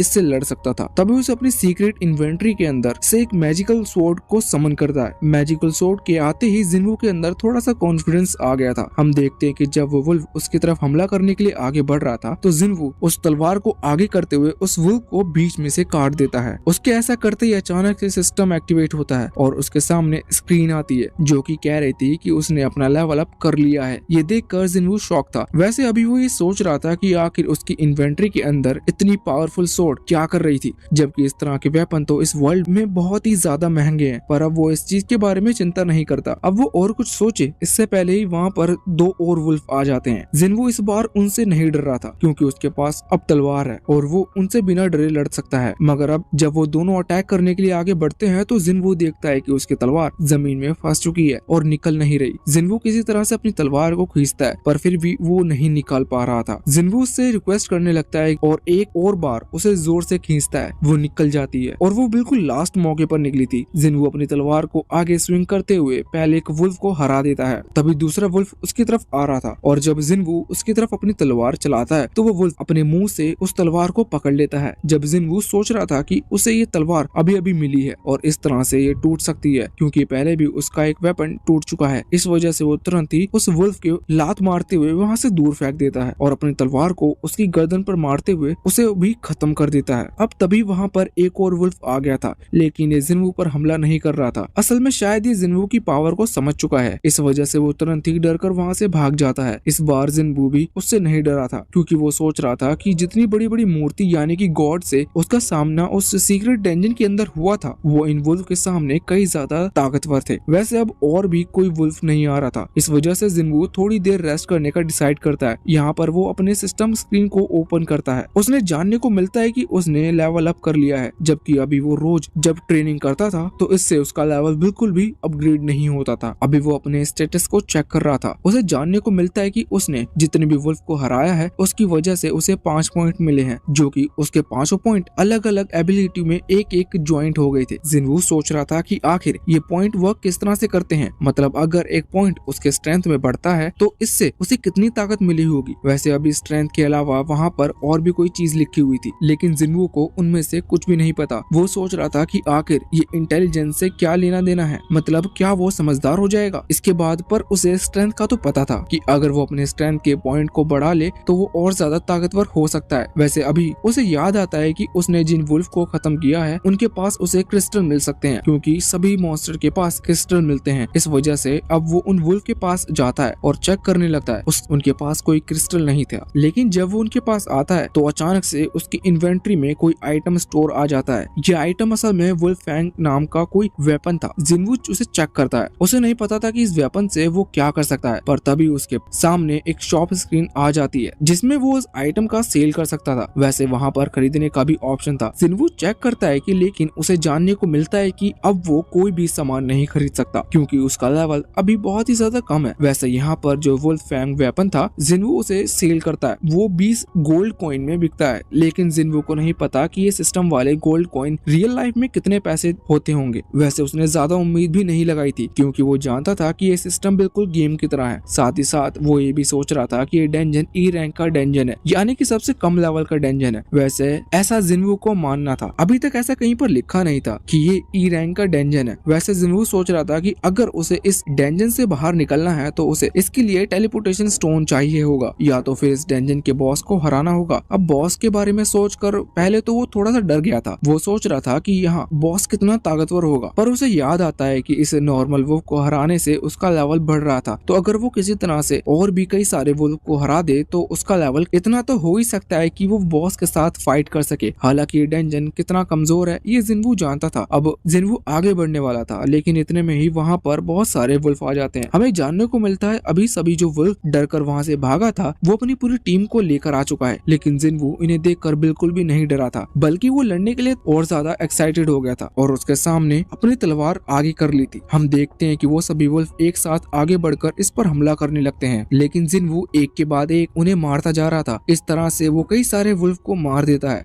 एक वुल्फ उसके पीछे से हमला कर रहा था, जिन्वू ने उसे भी पकड़कर खत्म कर दिया था। अब सभी वुल्फ जो कि बचे हुए थे वो जिन्वू को घेर लेते हैं। जिन्वू को यहाँ पर अपनी पास्ट की कुछ मेमोरीज दिखाई देती हैं, जिसके बाद वो स्माइल करता है। उसे अब मजा आ रहा था क्योंकि इन वुल्फ को खत्म करने में उसका लेवल बढ़ते जा रहा था और वो ये भी चाहता था। इस वजह से अब जैसे ही सारे वुल्फ एक साथ हमला करते हैं तो वो एक साथ उन सभी को घुमाते हुए हमला करता है। इस वजह से एंड में सारे वुल्फ मारे जाते हैं और उससे वुल्फ असासिन का टैग मिल जाता है। वैसे जिन्वू बहुत ही ज्यादा थक चुका था, वो खुश था कि अब ये लड़ाई खत्म हो चुकी है। यहाँ पर सबसे पहले वो अपनी इन्वेंट्री को चेक करता है, जिसके अंदर अब बहुत सारे आइटम्स ऐड हो चुके थे। साथ ही साथ इन सभी वुल्फ्स को हराने की वजह से उसे एक टेलीपोर्टेशन स्टोन भी मिल चुका था। जिन्वू इसका यूज कर वहाँ से उस डेंजन से बाहर आ जाता है, पर जिन्वू सोचता है कि क्या उसे ये मौका फिर से मिलेगा, मतलब क्या वो इस डेंजन में फिर से आ पाएगा। ऐसा तो नहीं कि ये कुछ टाइम लिमिट के लिए ही यहाँ पर अपीयर हुआ है। और जिन्वू ये भी सोच रहा था कि उसके पास एक बहुत आसान मौका है और ज्यादा लेवल अप करने का। इस वजह से वो अगर वो यहाँ से वापस चला जाता है तो वो बहुत ही बड़ी बेवकूफी होगी। वैसे उसकी तलवार धीरे धीरे अब ब्रेक होने लगी थी, लेकिन जिन्वू फैसला करता है कि अब उसे इस डेंजन में आगे बढ़ना ही होगा। यहाँ से सीन चेंज होता है। इसके बाद जुई को दिखाया जाता है जो कि अभी जा रही थी, तभी उसे कॉल आता है। ये कॉल हंटर एसोसिएशन से था। जुई पहले तो माफी मांगती है क्योंकि उसने पहले डायरेक्ट मना कर दिया था कि अब वो किसी डेंजन में नहीं जाएगी। जहाँ पर जो कॉल पर व्यक्ति था वो कहता है कि एक डेंजन ओपन हुआ है सिटी के अंदर, उससे मॉन्स्टर बाहर निकल रहे हैं, उसे वहाँ पर जाकर बाकी हंटर्स की मदद करनी होगी क्योंकि बाकी हंटर्स को भी अभी हीलर्स की कमी हो रही है। जुई इस पर हाँ कर देती है। यहाँ से सीन चेंज होकर वापस जिन्वू पर आता है। हम देखते हैं कि वो उस डेंजन में आगे बढ़ते हुए जा रहा था। इस दौरान उसकी कई सारी नई तरह के बीस्ट से मुलाकात होती है जिन्हें वो हरा कर आगे बढ़ता है। अभी उसे हर बार अपनी स्क्रीन पर अलग अलग बीस्ट के कलर्स दिख रहे थे, मतलब जैसे ही रेड कलर आया तो उसे पता चल रहा था कि बीस्ट का लेवल क्या है, क्योंकि कलर हर बीस्ट के साथ चेंज होता जा रहा था। आखिर में जब वहाँ डेंजन का बॉस की बारी आती है तो उसके टाइम पे व्हाइट कलर आ जाता है। ये देखकर जिन्वू थोड़ा सा शॉक था। वो समझ गया था कि ये जो भी बीस्ट है ये सच में बहुत ज्यादा पावरफुल होने वाला है, लेकिन जिन्वू डरता नहीं है। वो आगे बढ़ना डिसाइड करता है। अभी उसे सीढ़ियों से नीचे की तरफ जाना था। नीचे पूरे में अंधेरा था, इस वजह से उसे थोड़ा सा डर लग रहा था, पर फिर वो आगे बढ़ना स्टार्ट करता है। वैसे जाते हुए वो अभी अपने सिस्टम स्टेटस की तरफ चेक कर रहा था तो उसे जानने को मिलता है कि अभी उसने बहुत देर से एक भी लेवल अप नहीं किया है, जबकि शुरुआत में वो बहुत ही कम वुल्फ के साथ फाइट करके लेवल अप कर चुका है। पर अभी उसे बहुत ही ज्यादा टाइम हो गया है। उसने बहुत सारे बीस्ट को हरा दिया, लेकिन उसका लेवल अप एक बार ही अपग्रेड हुआ है। अब जिन्वू वहाँ नीचे पहुँचता है तो वो देखता है कि यहाँ की जगह ऊपर वाली जगह से बिल्कुल अलग है। यहाँ आने के बाद जिन्वू अब आगे बढ़ रहा था, तभी उसे कोई साउंड सुनाई देती है। ये साउंड असल में यहाँ के डेंजन बॉस का है। तभी उसकी तरफ से कोई हमला कर देता है, जिस वजह से जिन्वू वहाँ से दूर फेंक कर दीवार से टकराता है और इस दौरान उसकी वो तलवार टूट जाती है। जिन्वू अपने से सामने देखता है कि एक बहुत बड़ा व्हाइट स्नेक था। असल में ये वही डेंजन बॉस है। अभी व्हाइट स्नेक जिन्वू की तरफ हमला करने के लिए आगे बढ़ रहा था। जिन्वू इसे रोकने के लिए अपनी तलवार का इस्तेमाल करता है, मगर उस तलवार से उसे कोई भी डैमेज नहीं पहुंचता। जिन्वू सोच रहा था कि अगर उसे इस व्हाइट स्नेक को हराना है तो इसके लिए पहले उसे इस व्हाइट स्नेक को कमजोर करना होगा। पर जिन्वू से ये भी जानता था कि उसके पास अब जो तलवार बची हुई है वो इतनी ताकतवर नहीं है कि वो इस स्नेक को चोट पहुंचा सके, क्योंकि वो बीच में से टूट चुकी है। अभी भले ही वो उस तलवार की मदद से उस स्नेक के अटैक को रिफ्लेक्ट कर पा रहा, पर फिर भी उसकी बॉडी पर उस तलवार के चोट पहुंचाना नामुमकिन था, क्योंकि उस स्नेक की बॉडी बहुत ही ज्यादा हार्ड है। अब अचानक से वो स्नेक जिन्वू पर हमला करता है। जिन्वू से रिफ्लेक्ट कर लेता है, लेकिन इतने में ही उस स्नेक की पोंछ से जिन्वू वहाँ से दूर फेंक गया था। जिन्वू जाकर सीधा पानी में गिरता है और वो नीचे की तरफ डूबने लगता है, पर जिन्वू किसी तरह से तैरकर ऊपर आ रहा था। इस दौरान वो स्नेक पानी में आकर पर जिन्वू जल्दी से ऊपर आ जाता है। तभी उसकी तरफ से ट्रेन उड़ते हुए आ रही थी, पर जिन्वू ने उसे भी डोज कर लिया था। पहले जब उसने बाकी बीस को हराया था तो उसे लगा था कि वो यहाँ पर बहुत ही ताकतवर है और ये डेंजन बहुत कमजोर है, पर अब डेंजन बॉस से लड़ने के बाद उसे पता चल रहा था कि ऐसा नहीं है, वो सच में अभी कमजोर है, लेकिन वो इस तरह से कमजोर होकर नहीं रह सकता। इस वजह से अभी वो हार कर टेलीपोर्टेशन स्टोन इस्तेमाल नहीं कर सकता। उसे याद आ रहा था कि सभी उसे अभी तक सबसे कमजोर हंटर कहते हैं, लेकिन अब उसे इस चीज को गलत साबित करना होगा। वो फिर से हमला करने वाला था, लेकिन इतने में ही स्नेक उसे वहाँ से दूर फेंक देता है। इस दौरान जिन्वू अभी उसी इंसिडेंट को याद कर रहा था जब वो सीक्रेट डेंजन में पहुंच चुका था और अपने दोस्त की मदद करने के लिए उसने अपनी लाइफ को सैक्रिफाइस करने का डिसाइड किया था। उसके दोस्त भी वहाँ पर उसे धोखा देकर चले गए थे। जिन्वू को इस चीज से एक बात तो समझ में आ गई थी कि वो दूसरों का भला ही अच्छा कर ले, लेकिन दूसरे उसके लिए कुछ नहीं करने वाले। वो समझ जाता है कि सिर्फ ताकत ही उसके लिए बनी हुई है जिसे उसे पाना होगा। इसके बाद अब वो सीधा भागते हुए किसी तरह से उस स्नेक को पकड़ लेता है और उसके मुंह की तरफ आगे बढ़ने लगता है, पर इतने में स्नेक ने उसे फिर से नीचे गिरा दिया था। लेकिन अब जैसे जैसे जिन्वू को चोट लग रही थी, ऐसा लग रहा था जैसे वो और ज्यादा ताकतवर होता जा रहा है। उसकी बॉडी से एक ब्लू कलर का ऑरा निकलने लगा था। जिन्वू फिर से आगे बढ़ता है और उस टूटी हुई तलवार को वहाँ उस स्नेक की बॉडी पर मारता है। अभी वो बॉडी को डैमेज तो नहीं पहुंचा पाया था, पर वो अटक गई थी। इस वजह से जिन्वू किसी तरह से उस स्नेक के ऊपर आ गया था। स्नेक फिर से उसके ऊपर उछलते हुए अब उसे खाने वाला था, पर जिन्वू अपनी तलवार को ऊपर की तरफ फेंक देता है, जिससे स्नेक का ध्यान ऊपर जाता है। इतने में ही जिन्वू नीचे गिरते हुए उस स्नेक की गर्दन को पकड़ लेता है। स्नेक अभी जिन्वू को गिराने की कोशिश कर रहा था, पर जिन्वू की ग्रिप बहुत ही ज्यादा टाइट थी। जिन्वू अपनी पूरी स्ट्रेंथ लगाकर उसकी गर्दन को दबाने लगता है। इस वजह से उस स्नेक की बॉडी पर जो प्रोटेक्टिंग हार्ड स्किन थी वो ब्रेक कर जाती है। इस वजह से स्नेक को बहुत ही ज्यादा दर्द हो रहा था। इस वजह से वो अपनी गर्दन को जोर जोर से हिलाने लगता है। जिन्वू की ग्रिप इतनी ज्यादा टाइट थी कि उसे चोट लगने के बाद भी वो स्नेक को छोड़ नहीं रहा था। जिन्वू और ज्यादा पावर से उसकी गर्दन को दबाता है, जिसके बाद फाइनली वो स्नेक वहाँ पर मारा जाता है और इसके साथ जिन्वू का अब लेवल अप भी हो चुका था। जिन्वू बहुत ज्यादा खुश था और उसके चेहरे पर एक बहुत ही ज्यादा खतरनाक इविल टाइप की स्माइल थी। अब वो अपनी इन्वेंट्री को भी चेक करता है और उसे यहाँ पर कुछ चीजें मिलती हैं, जैसे कि एक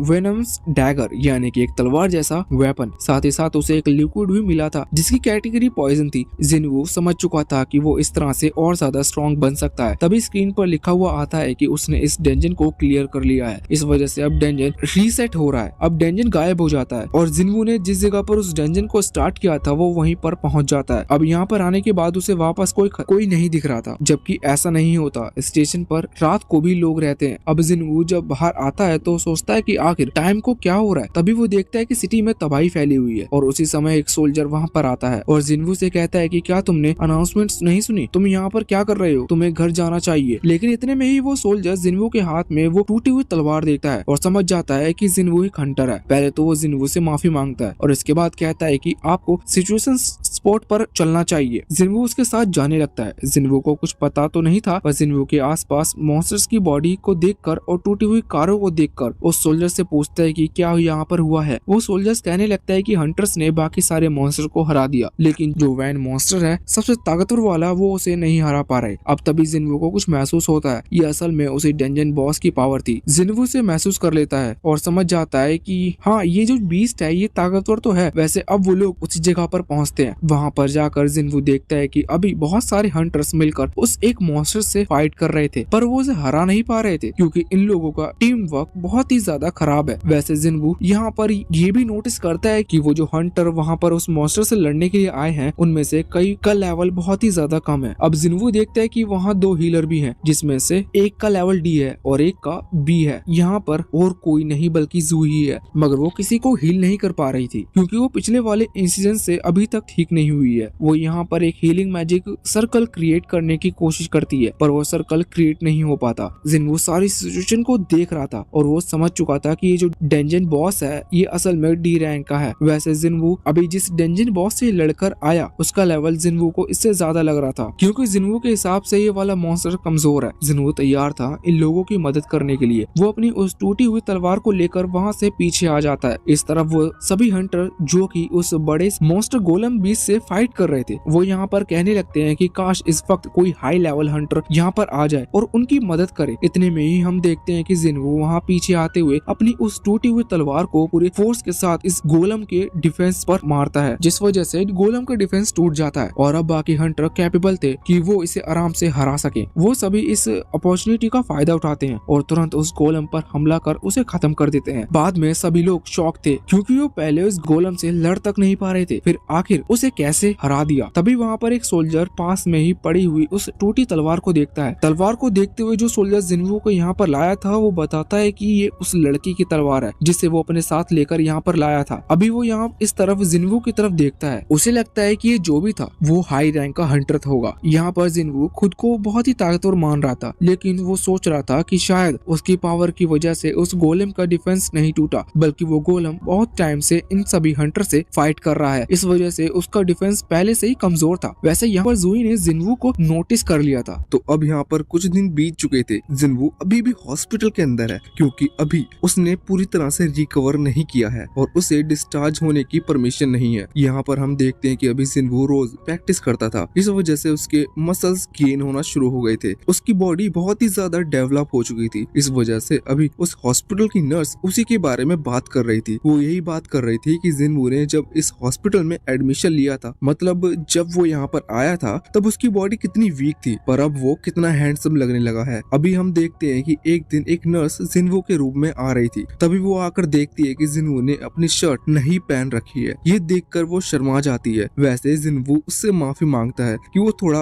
वर्कआउट कर रहा था, इस वजह से वो शर्ट नहीं पहने हुए है, लेकिन वो नर्स भी माफी मांगती है क्योंकि उसने आने से पहले गेट नॉक नहीं किया था। अभी प्रॉब्लम यहीं पर सॉल्व होती है। वैसे वो नर्स बताती है कि वो यहाँ पर क्यों आई थी। वो कहती है कि अब तुम्हारे डिस्चार्ज होने का समय हो चुका है, तो तुम्हें कोई कमजोरी या फिर ऐसी कोई सिम्टम्स महसूस तो नहीं हो रहे ना, जिससे कि लगे कि तुम्हें अभी भी तुम पूरी तरह से रिकवर नहीं किए हो। जिन्वू कहता है कि ऐसा कुछ भी नहीं है, वो पूरी तरह से ठीक हो चुका है। इसके बाद वो नर्स कहती है कि ठीक है, तुम काउंटर पर जाकर एप्लीकेशन फिल कर देना कि अब तुम रिकवर हो चुके हो, तुम्हें डिस्चार्ज कर दिया जाएगा और फिर तुम घर जा सकते हो। जिन्वू यहाँ पर उसे इतने दिन ख्याल रखने के लिए थैंक यू कहता है। वैसे वो नर्स जिन्वू से उसका नंबर मांगने लगी थी। अब यहाँ से सीन चेंज होता है और हमें एक न्यूज चैनल के टेलीकास्ट को दिखाया जाता है। यहाँ पर अभी एक न्यूज एंकर एक यून हो नाम के हंटर का इंटरव्यू ले रही थी। हमें जानने को मिलता है कि यून हो असल में टॉप 7 हंटर्स जो कि एस रैंक में उनमें से एक है। अभी यून हो का इंटरव्यू चल रहा था। वो यून हो से पूछती है कि यून हो अपना ज्यादातर समय कहाँ पर इन्वेस्ट करता है। यून हो कहता है कि वो हमेशा हार्ड वर्कआउट में अपना समय बिताता है। इस पर वो एंकर कहने लगती है कि क्या तुम्हें लगता है कि ये पे ऑफ करेगा, क्योंकि तुम अब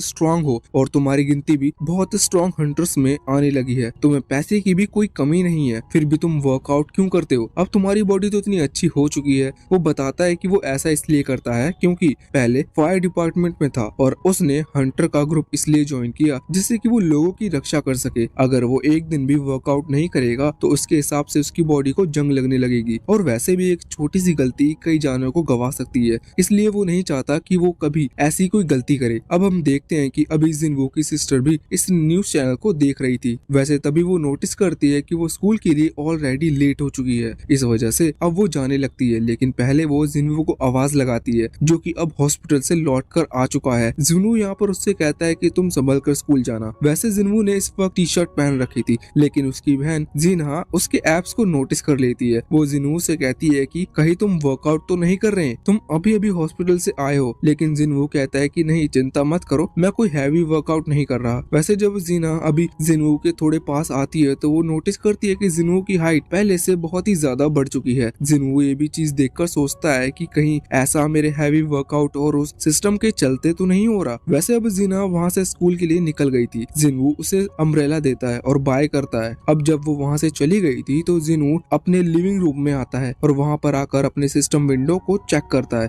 हम देखते हैं कि अभी उसे जो 4-5 टास्क मिले हैं उसमें से उसने सारे टास्क पूरे कर लिए हैं, बस अभी उसे 10 किलोमीटर दौड़ना था। तो यहाँ अभी वो सोच रहा था कि वो कुछ देर बाद जाएगा। अभी उसके पास कुछ पॉइंट्स भी हैं जिन्हें वो चाहे तो अपने स्टेटस में ऐड कर सकता है, लेकिन यहाँ पर वो सोच रहा था कि उसने पहले भी स्ट्रेंथ वाले ऑप्शन पर बहुत सारे पॉइंट ऐड कर दिए हैं, इससे उसकी ताकत बढ़ गई है। पर भले ही उसकी ताकत कितनी भी ज्यादा बढ़ जाए, अगर वो टारगेट हिट नहीं कर सकता तो इस ताकत का मतलब क्या होगा। इस वजह से वो अपने बाकी ऑप्शंस को भी देखता है, जैसे कि पहले हमने इंटेलिजेंस के बारे में जाना था। वैसे यहाँ पर वेटलिटी और रिसेप्शन के 2 और ऑप्शन है। जिनवू सोच रहा था कि उसे इनमें से पॉइंट ऐड करने चाहिए। अब इसके बाद वो कुछ पॉइंट ऐड करता है जो कि उसे अभी टास्क पूरा करने की वजह से मिले थे, और इसके बाद वो जिस घर में रह रहा था वहाँ के मकान मालिक को फोन लगाता है। वो पूछता है कि उसने इस मंथ का रेंट नहीं दिया है। इस पर मकान मालिक हाँ करता है। वैसे मकान मालिक कोई प्रेशर नहीं बना रहा था, क्योंकि वो जानता था कि जिनवू एक हंटर है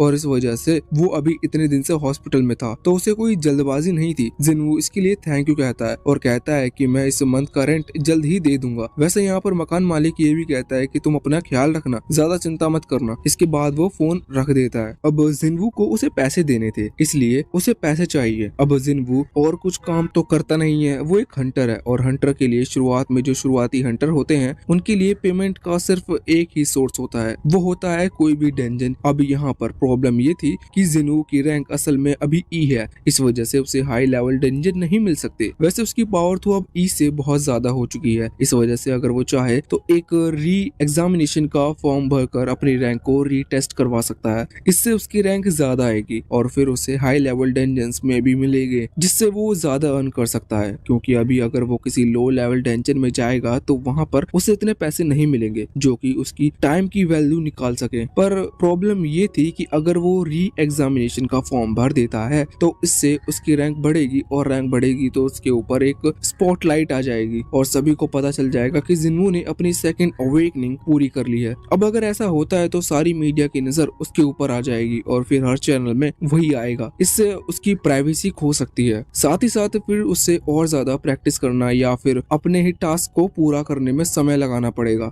इस वजह से वो खुद को हाइड कर रखना चाहता था, जिससे कि किसी को भी उसकी पावर का पता ना चले। वैसे इस वक्त वो अपने फोन में अभी डंजन को देख रहा था कि कौन सा डंजन कितने लेवल पर है और किसके लिए वो अप्लाई कर सकता है। पर अभी वो डिसाइड करता है कि उसे कुछ टाइम और सोचना होगा। अब उसने फोन रख दिया था, उसी समय उसे एक नोटिफिकेशन आती है, जिसे देखने के बाद वो थोड़ा सा शॉक हो गया था और फिर वो तुरंत ही घर से भागता है। अभी लोकेशन थोड़ी दूर थी, इस वजह से उसने फिर भी कोई गाड़ी नहीं ली थी, क्योंकि अभी उसके पास एक टास्क है, उसे 10 किलोमीटर दौड़ना है, जो कि अब उस लोकेशन तक पहुंचते पहुंचते कंप्लीट हो जाता है। यहाँ पर जब जिसने उसे बुलाया था वो उससे मिलता है तो सामने वाला आदमी अपना नाम गोंग बताता है। यहाँ पर असल में वो लोग एक डंजन में जाने वाले हैं जिसके लिए जिनवू को बुलाया गया है। अभी यहाँ पर गोंग की जो टीम थी उसमें एक लड़का था, वो आगे आकर कहता है कि वो जिनवू को जानता है। वो ये कह रहा था कि जिनवू बहुत फेमस है क्योंकि सब उसे वीकेस्ट हंटर कहते हैं, मतलब जितने भी ह्यूमैनिटी में अभी तक के हंटर हुए हैं उनमें जिनवू सबसे कमजोर है। इस पर बाकी लोग हंसने लगते हैं, पर फिर गुंग उन्हें चुप करा देता है। साथ ही वो यहाँ पर जिनवू से माफी मांगता है उनके बिहेवियर के लिए। इसके बाद जिनवू उससे पूछ रहा था कि क्या सच में तुम लोग के साथ डंजन में जा सकता हूँ। इस पर गोंग कहता है कि बिल्कुल, हमने तुम्हें इसलिए बुलाया है, माना कि तुम्हारी रैंक अभी कम है पर फिर भी हम तुम्हें साथ ले जा रहे हैं क्योंकि हमें तुमसे कोई फाइटिंग हेल्प नहीं चाहिए, हमें दूसरी हेल्प चाहिए। अभी जिनवू नोटिस करता है कि सामने जितने भी लोग हैं वो टोटल 6 हैं, उसमें से 4 रैंक सी पर हैं और बाकी जो दोनों हैं वो रैंक डी से नीचे हैं। रैंक डी से नीचे मतलब ई रैंक नहीं कह सकते, पर अभी रैंक डी को लेकर पॉइंट कर रहे हैं। वैसे जिनवू पूछता है कि आखिर उसका क्या काम रहेगा। इस पर गोंग कहने लगता है कि जिनवू को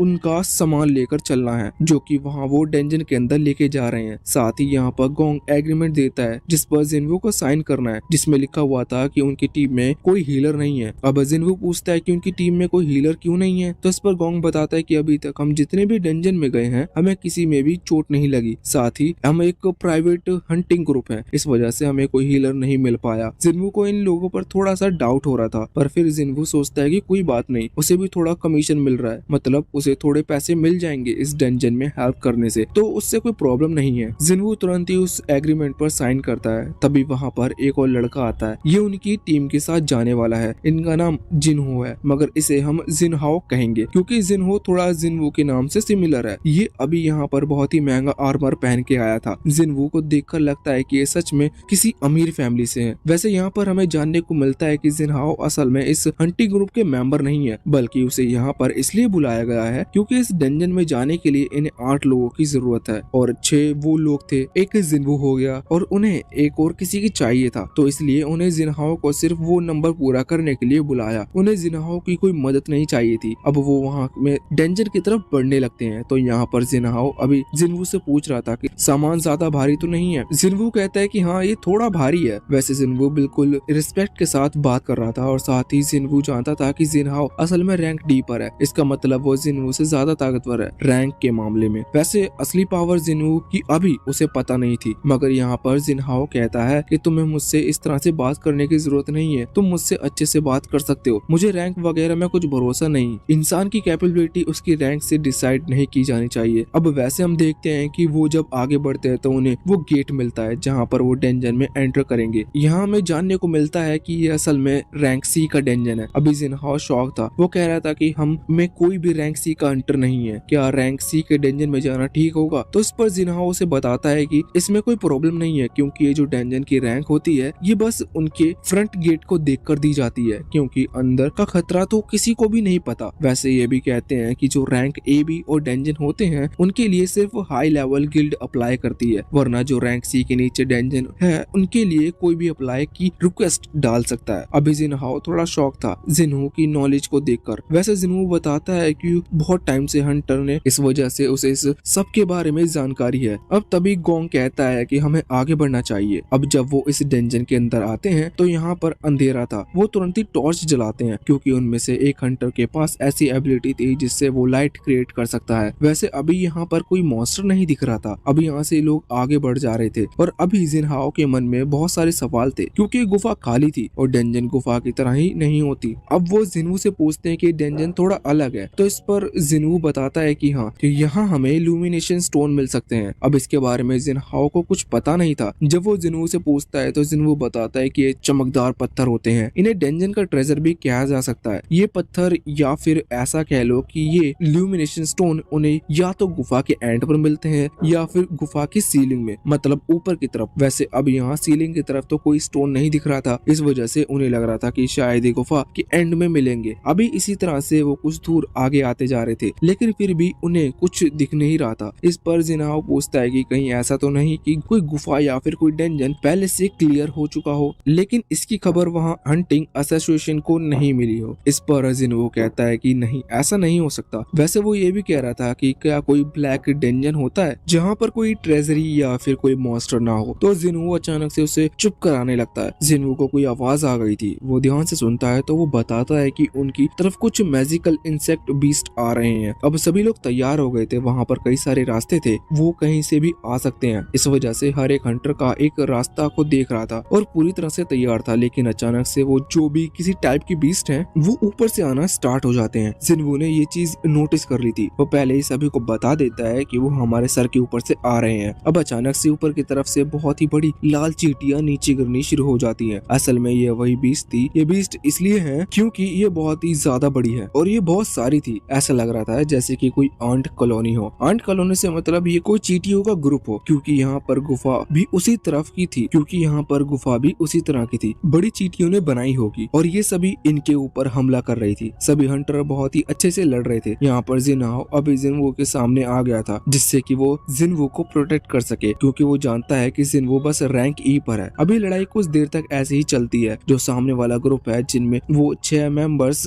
मतलब 6 हंटर्स, वो स्ट्रॉन्ग है और उनका टीम वर्क अच्छा है। इस वजह से वो बहुत ही जल्दी उन सभी चींटियों को हरा देते हैं। अभी गोंग जिनवू की तारीफ करते हुए कहता है कि तुमने सही मौके पर हमें बता दिया, वरना हम बड़ी प्रॉब्लम में फंस सकते थे। तुम्हें बात कैसे पता चली? जिनवू कहता है कि कुछ नहीं, बस मुझे आवाज आ गई थी, क्योंकि मैं उस हॉल के बिल्कुल नीचे ही था। अब यहाँ पर एक मेंबर अभी गोंग को बुलाता है और बताता है कि इन चींटियों को हमने नहीं मारा, क्योंकि हमारे अटैक से नहीं मरी, बल्कि इन्हें किसी ने बाइट किया है। वो समझ जाते हैं कि इस पूरे डेंजन में सच में कोई बड़ा सा मॉन्स्टर या फिर बड़ा सा बीस्ट है, जो कि इन सभी आर्ट्स को, यानी कि चींटियों को मार रहा था। इस वजह से उन्हें शुरुआत में कोई भी चींटियां या फिर नहीं मिली। यहाँ से सीन चेंज होता है। हम अभी एक हंटर एसोसिएशन के जिम में आ जाते हैं, जहाँ पर अभी एक बहुत ही तेजी से धमाके की आवाज आती है। अब वो जो न्यू मेंबर्स थे वो थोड़ा डर गए थे, लेकिन जो पुराने मेंबर्स हैं वो बताते हैं कि डरने की जरूरत नहीं है, क्योंकि असल में यूनहाओ ट्रेनिंग कर रहे हैं। वो इस तरह से ट्रेनिंग करता है कि हम यूनहाओ को देखते हैं जिसमें अभी बहुत ही बड़े स्टोन बीच में से तोड़ दिया था, और वो अभी कह रहा था कि इतनी ट्रेनिंग उसके लिए काफी नहीं है। अब वापस से सीन चेंज होता है। हम उस गुफा के अंदर आते हैं। हम देखते हैं कि अभी जिनहाओ जिनवू से कह रहा था कि तुम्हारे हिसाब से तुम्हें जो ऑफर मिल रहे हैं क्या वो सही है या नहीं। इस पर जिनहाओ कहने लगता है कि हाँ, ये ऑफर तो बहुत अच्छे हैं, पर मुझे इस पर भरोसा नहीं है, क्योंकि मुझे यहाँ पर फाइट नहीं करनी, फिर भी मुझे पैसे मिलेंगे, जबकि एक प्राइवेट ग्रुप है। प्राइवेट ग्रुप को उतने इतने ज्यादा पैसे नहीं मिलते। और दूसरी बात ये भी है कि इनके पास कोई हीलर नहीं है। वैसे अब तभी उनके सामने कुछ अजीब सी चीजें दिखती हैं। वो तुरंत ही वहाँ लाइट जब जलाते हैं तो उन्हें पता चलता है कि ये स्पाइडर वेब है। इसका मतलब वो सही डायरेक्शन में जा रहे हैं जहाँ पर कोई स्पाइडर बीस्ट है। अब इसी तरह से वो बहुत ही जल्दी आगे बढ़ना शुरू करते हैं और कहानी थोड़ी फास्ट होती है। अंत में हम देखते हैं कि जब वो उस गुफा के कोने में पहुंच जाते हैं तो उन्हें वहाँ पर बहुत सारे क्रिस्टल मिलते हैं। ये मनक क्रिस्टल से जिनके अंदर बहुत ही एनर्जी होती है। सबसे बड़ी बात ये इतने सारे थे कि अगर ये लोग यहाँ इन्हें अपने वर्ल्ड में लेकर बेच दे तो इन्हें करीबन इतने पैसे मिल जाएंगे कि ये लोग मिलियनर बन जाएंगे। अब वो लोग बहुत ही ज्यादा खुश थे। वैसे यहाँ पर एक स्पाइडर भी था जो कि इसी वक्त सो रहा था। वही इस डंजन की बॉस है। यहाँ पर अभी गोंग कहता है कि हमें जल्द से जल्द चुपचाप इन क्रिस्टल को लेकर चलना चाहिए, लेकिन अब क्रिस्टल को तोड़ा नहीं जा सकता क्योंकि उनके जो टीम का मेंबर है वो सारे औजार वहाँ कार के अंदर भूल आया है और औजार थोड़े से भारी से हो सकते हैं। इस वजह से गोंग कहता है कि हमें उनको वापस लेकर आना होगा। ये गेट जल्द से जल्द बंद हो जाएगा। अभी वो जिनवू को और जिनहाओ को वहाँ पर खड़ा छोड़कर जा रहा था। वो कह रहा था कि तुम थोड़ा बहुत क्रिस्टल जो नीचे हो उन्हें अपने हाथ से ही रख लो जब तक हम बाकी चीज लेकर आते हैं। अब वो वहाँ से नीचे जाने लगे थे। जिनवू के मन में ये बात ट्रिगर करती है कि रैंक सी के डंजन को क्लियर करने के लिए टोटल 8 लोग चाहिए। वो यहाँ पर 8 लोग आए हैं लेकिन इनके प्राइवेट ग्रुप में 6 लोग थे। इन्होंने बताया था कि हमेशा 6 लोग के साथ ही डंजन क्लियर करते हैं, लेकिन इधर उन्हें 8 लोग चाहिए थे। इस वजह से इन्होंने इन दोनों को बुलाया। सिंपल बात है, वो इन्हें यहाँ पर मारना चाहते हैं जिससे कि ये सारे क्रिस्टल उन 6 में से आपस में बांट लिए जाएं, क्योंकि वही असली टीम है। ये दोनों बस यहाँ उनके फायदे के लिए बुलाए गए थे और ऐसे ही होता है। हम देखते हैं कि जैसे वो 6 लोग बाहर जाते हैं तो गोंग अपने साथियों को ऑर्डर देता है उस गुफा के रास्ते को बंद करने के लिए जहाँ वो क्रिस्टल रखे हुए थे। अब जिनवू जिनहाओ अंदर बंद थे और वो स्पाइडर जागने वाला था। वैसे अब जैसे ही पत्थर गिरते हैं तो वो स्पाइडर जाग जाता है, उठकर उनके पास आने लगता है जहाँ पर जिनहाओ डर गया था और कह रहा था कि आखिर उन लोगों ने हमें धोखा क्यों दिया। जिनवू भी डर गया था, लेकिन फिर उसे याद आता है कि वो ऑलरेडी गॉड के साथ एक बार फाइट करने में हिम्मत कर चुका है। फाइट तो नहीं पर वो गॉड को फेस कर चुका है। इस वजह से उसका सारा डर चला जाता है और उसके चेहरे पर एक स्माइल आती है। वो तुरंत ही आगे बढ़ता है और अपनी उस नई ब्लैक स्वॉर्ड को समन करते हुए आगे आता है। जिनहाओ से कहता है कि डरो मत, एक स्पाइडर में इस स्पाइडर को मैं हराऊंगा। अब वो दोनों सामने आते हैं। लेकिन इसके बाद अब यहाँ से सीन चेंज होता है और हम बाहर गोंग और बाकी उसके साथियों को देखते हैं। अभी गोंग तो बाहर आकर बैठ गया था क्योंकि वो जानता था कि अभी उन्हें कुछ देर यही इंतजार करना होगा। उसके साथी उससे पूछने लगते हैं कि आखिर हम उन दोनों को वहाँ छोड़ के क्यों आए। वो दोनों इतने ताकतवर नहीं है कि वो उस मॉन्स्टर से लड़ सकें और अगर वो मारे गए तो हमारा इसमें क्या फायदा, क्योंकि हमने गुफा का रास्ता तो बंद कर दिया। गोंग कहता है कि अभी तुम्हें मुझसे बहुत कुछ सीखना है। वो समझता है कि वो दोनों ही बहुत ही कम लेवल पर हैं। पहली चीज, अगर वो वहाँ बंद हैं और हमने जब पत्थर गिराया कि वो स्पाइडर जागेगा और वो उन पर हमला करेगा, ये पक्का है कि वो दोनों से हरा नहीं सकते। इसका मतलब वो स्पाइडर इन दोनों को खा लेगा और अब पेट भर जाने के बाद वो फिर से सो जाएगा तो हम अंदर जाकर क्रिस्टल ले सकते हैं। इस पर वो सीधा कहने लगता है कि लेकिन उसके लिए हमें फिर से उन पत्थरों को हटाना होगा और उस चीज में तो फिर से वो स्पाइडर जाग जाएगा। पर इस पर गोंग कहता है कि ऐसा नहीं है, मैंने वहाँ दूसरा रास्ता देखा है जो ऊपर की तरफ से आता है, हम वहाँ के थ्रू जाकर उन क्रिस्टल को ले सकते हैं। ये सुनकर वॉरियर शॉक था। अब यहाँ से सीन चेंज होता है और हम वापस से उस जगह पर आ जाते हैं जहाँ जिनवू और जिनहाओ अभी उस स्पाइडर के सामने थे। अभी जिनहाओ समझ गया था कि जिनवू उसकी बात नहीं मानने वाला, वो स्पाइडर से लड़ेगा, लेकिन फिर भी वो एक दोस्त की तरह उसे समझा रहा था कि देखो हम दोनों मिलकर भी इसे नहीं हरा सकते क्योंकि ये सी रैंक का बीस्ट है। इसे हरा पाना बहुत ही ज्यादा मुश्किल है। हमें लेवल बी का एक हंटर चाहिए और यहाँ से भागने का कोई रास्ता नहीं था। इस वजह से अभी जिनवू को कुछ भी समझ नहीं आ रहा था फिर वो क्या करे। लेकिन जिनवू उसके अपोजिट ये सोच रहा था कि उसने पहले भी एक डी रैंक वाले को हराया है। इस वजह से अगर वो थोड़ा टाइम एक्स्ट्रा लगा कर लड़ता है तो शायद वो एक रैंक सी के बीस्ट को भी हरा सकता है। अभी वो बहुत ही ज्यादा कॉन्फिडेंट था, इसलिए वो तुरंत ही स्माइल करते हुए आगे बढ़ जाता है उस स्पाइडर पर हमला करने के लिए। जिनवू तुरंत ही उस पर अटैक करता है, लेकिन इसके बाद सीन चेंज हो जाता है। हमें अब एक ओल्ड मैन जिसका नाम गन ही है उसे दिखाया जाता है। वो अभी बहुत ही ज्यादा थक चुका था क्योंकि वो बहुत टाइम से इंटरव्यूज और मीटिंग अटेंड कर रहा है। वो अपनी गाड़ी में आकर बैठता है तो उसका यंग ड्राइवर उससे कहता है कि रिलैक्स फील करने के लिए हम एक स्पेयरिंग मैच कर सकते हैं, मतलब ये ट्रेनिंग की तरह होता है। जिस पर गन ही खुश हो जाता है और कहता है कि बिल्कुल, और इसके बाद वो दोनों वहाँ से चले जाते हैं। एक बार फिर से सीन चेंज होता है। हम जिनवू को देखते हैं जो कि अभी बहुत ही स्पीड के साथ उस स्पाइडर पर हमला कर कर रहा था। वैसे तो जिनवू को पता है कि ये स्पाइडर सिर्फ सी रैंक का है, लेकिन प्रॉब्लम ये थी कि इसकी बॉडी हार्डनिंग बहुत ही ज्यादा खतरनाक है। जिनवू की जो ब्लैक स्वॉर्ड थी, यानी कि वो नाइफ को किसी तरह से उस स्पाइडर को हर्ट नहीं कर रही थी। जिनवू कितनी भी कोशिश कर ले, लेकिन उसके ऊपर अटैक का ज्यादा कोई असर नहीं हो रहा था। लेकिन वो जो स्पाइडर है, उसके जो पैर हैं, उनकी वजह से वहाँ जमीन में होल्स होते जा रहे थे। जिनवू समझ जाता है कि अगर वो एक बार भी उसके पैर से टच हो गया तो पॉइजन भी फैलेगा, साथ ही साथ उसकी बॉडी तुरंत ही डिस्ट्रॉय हो जाएगी। जिनवू अब और देखते हुए लड़ रहा था। वैसे दूसरी तरफ अभी जिनहाओ, जो कि बस जिनवू को देख रहा था, वो बहुत ही ज्यादा हैरान था। उसकी सोच पहले से बदल चुकी थी। वो पहले सोच रहा था कि जिनवू एक रैंक ई का हंटर है, इस वजह से वो उस बीस्ट को हरा नहीं सकता। वो बस ऐसा लड़ रहा है जिससे कि कुछ देर बाद जब वो मरे तो उससे ये गिल्टी ना रहे कि वो बिना लड़े मारा गया। लेकिन अब उसका सोचना बिल्कुल अलग हो चुका था, क्योंकि वो सोच रहा था कि कहीं जिनवू एक फॉल्स हंटर तो नहीं। असल में फॉल्स हंटर उन लोगों को कहा जाता है जो कि अपनी रैंक को छुपाते हैं। जिनवू के अलावा ऐसे और भी कई सारे होल्स हंटर हैं जो कि अपनी रैंक ई फिर इतनी ही रखते हैं, जिससे कि लोगों को पता ना चले कि उनकी असली रैंक कितनी है। ये लोग साइकोपैथ होते हैं, क्योंकि ये अपने ही टीममेट्स को मारते हैं। अब यही सब सोचने की वजह से जिनहाओ अभी बहुत ही ज्यादा हैरान लग रहा था और उसे थोड़ा थोड़ा अजीब फील हो रहा था। यहाँ जिनवू अभी बहुत ही स्पीड से मूव तो कर रहा था, लेकिन वो स्पाइडर बीस्ट इतना ज्यादा बड़ा है कि जिनवू को उसे डोज करने में भी बहुत ही ज्यादा प्रॉब्लम हो रही थी। जिनवू देखता है उसकी जो पॉइंट्स हैं वो धीरे धीरे कम हो गए। ये पॉइंट्स असल में ये बताते हैं कि जिनवू के पास अभी कितनी एनर्जी बची हुई है। जिनवू समझ गया था कि वो थक रहा है और बहुत ही जल्द वो फिर आगे भी नहीं बढ़ पाएगा। इससे उसकी स्पीड भी कम हो सकती है। इस वजह से जिनवू फैसला करता है कि वो जितनी ज्यादा हो सके उतनी पावर के साथ एक ही अटैक में उसे खत्म करेगा। जिनवू तुरंत ही अब आगे बढ़ रहा था, लेकिन इतने में ही वो स्पाइडर बीस्ट अपने मुंह से एसिड थ्रो करता है। जिनवू किसी तरह से उस एसिड को तो डोज कर लेता है। वो देखता है कि ये एसिड बहुत ही ज्यादा खतरनाक है, क्योंकि ये पत्थरों को गला रहा है। जिनवू तुरंत ही वहाँ से हट गया था। ये सब देखते हुए अभी जिनहाओ कुछ ज्यादा ही हैरान था। वो सोच रहा था कि क्या जिनवू सच में स्पाइडर के मूव्स को पहले से नोटिस कर पा रहा है, क्योंकि ये मूव्स बहुत ही ज्यादा फास्ट थे। यहाँ जिनवू अपने ब्लैक ड्रैगर यानी कि ब्लैक सोर्ड को निकालते हुए तुरंत ही उस स्पाइडर बीस्ट के ऊपर हमला करने के लिए बढ़ता है। वो देखता है कि जब वो उसके सिर पर अटैक कर रहा था तो डैगर से कोई असर नहीं हुआ था, लेकिन जिनवू हार नहीं मानता। वो तुरंत ही स्पीड के साथ बराबर सेम अटैक करता है। उसे लग रहा था कि एक ही जगह पर अटैक करने की वजह से शायद उस स्पाइडर की स्क्रीन कमजोर पड़ जाएगी, लेकिन ऐसा नहीं होता, क्योंकि अब जिनवू बहुत ही ज्यादा थक चुका था।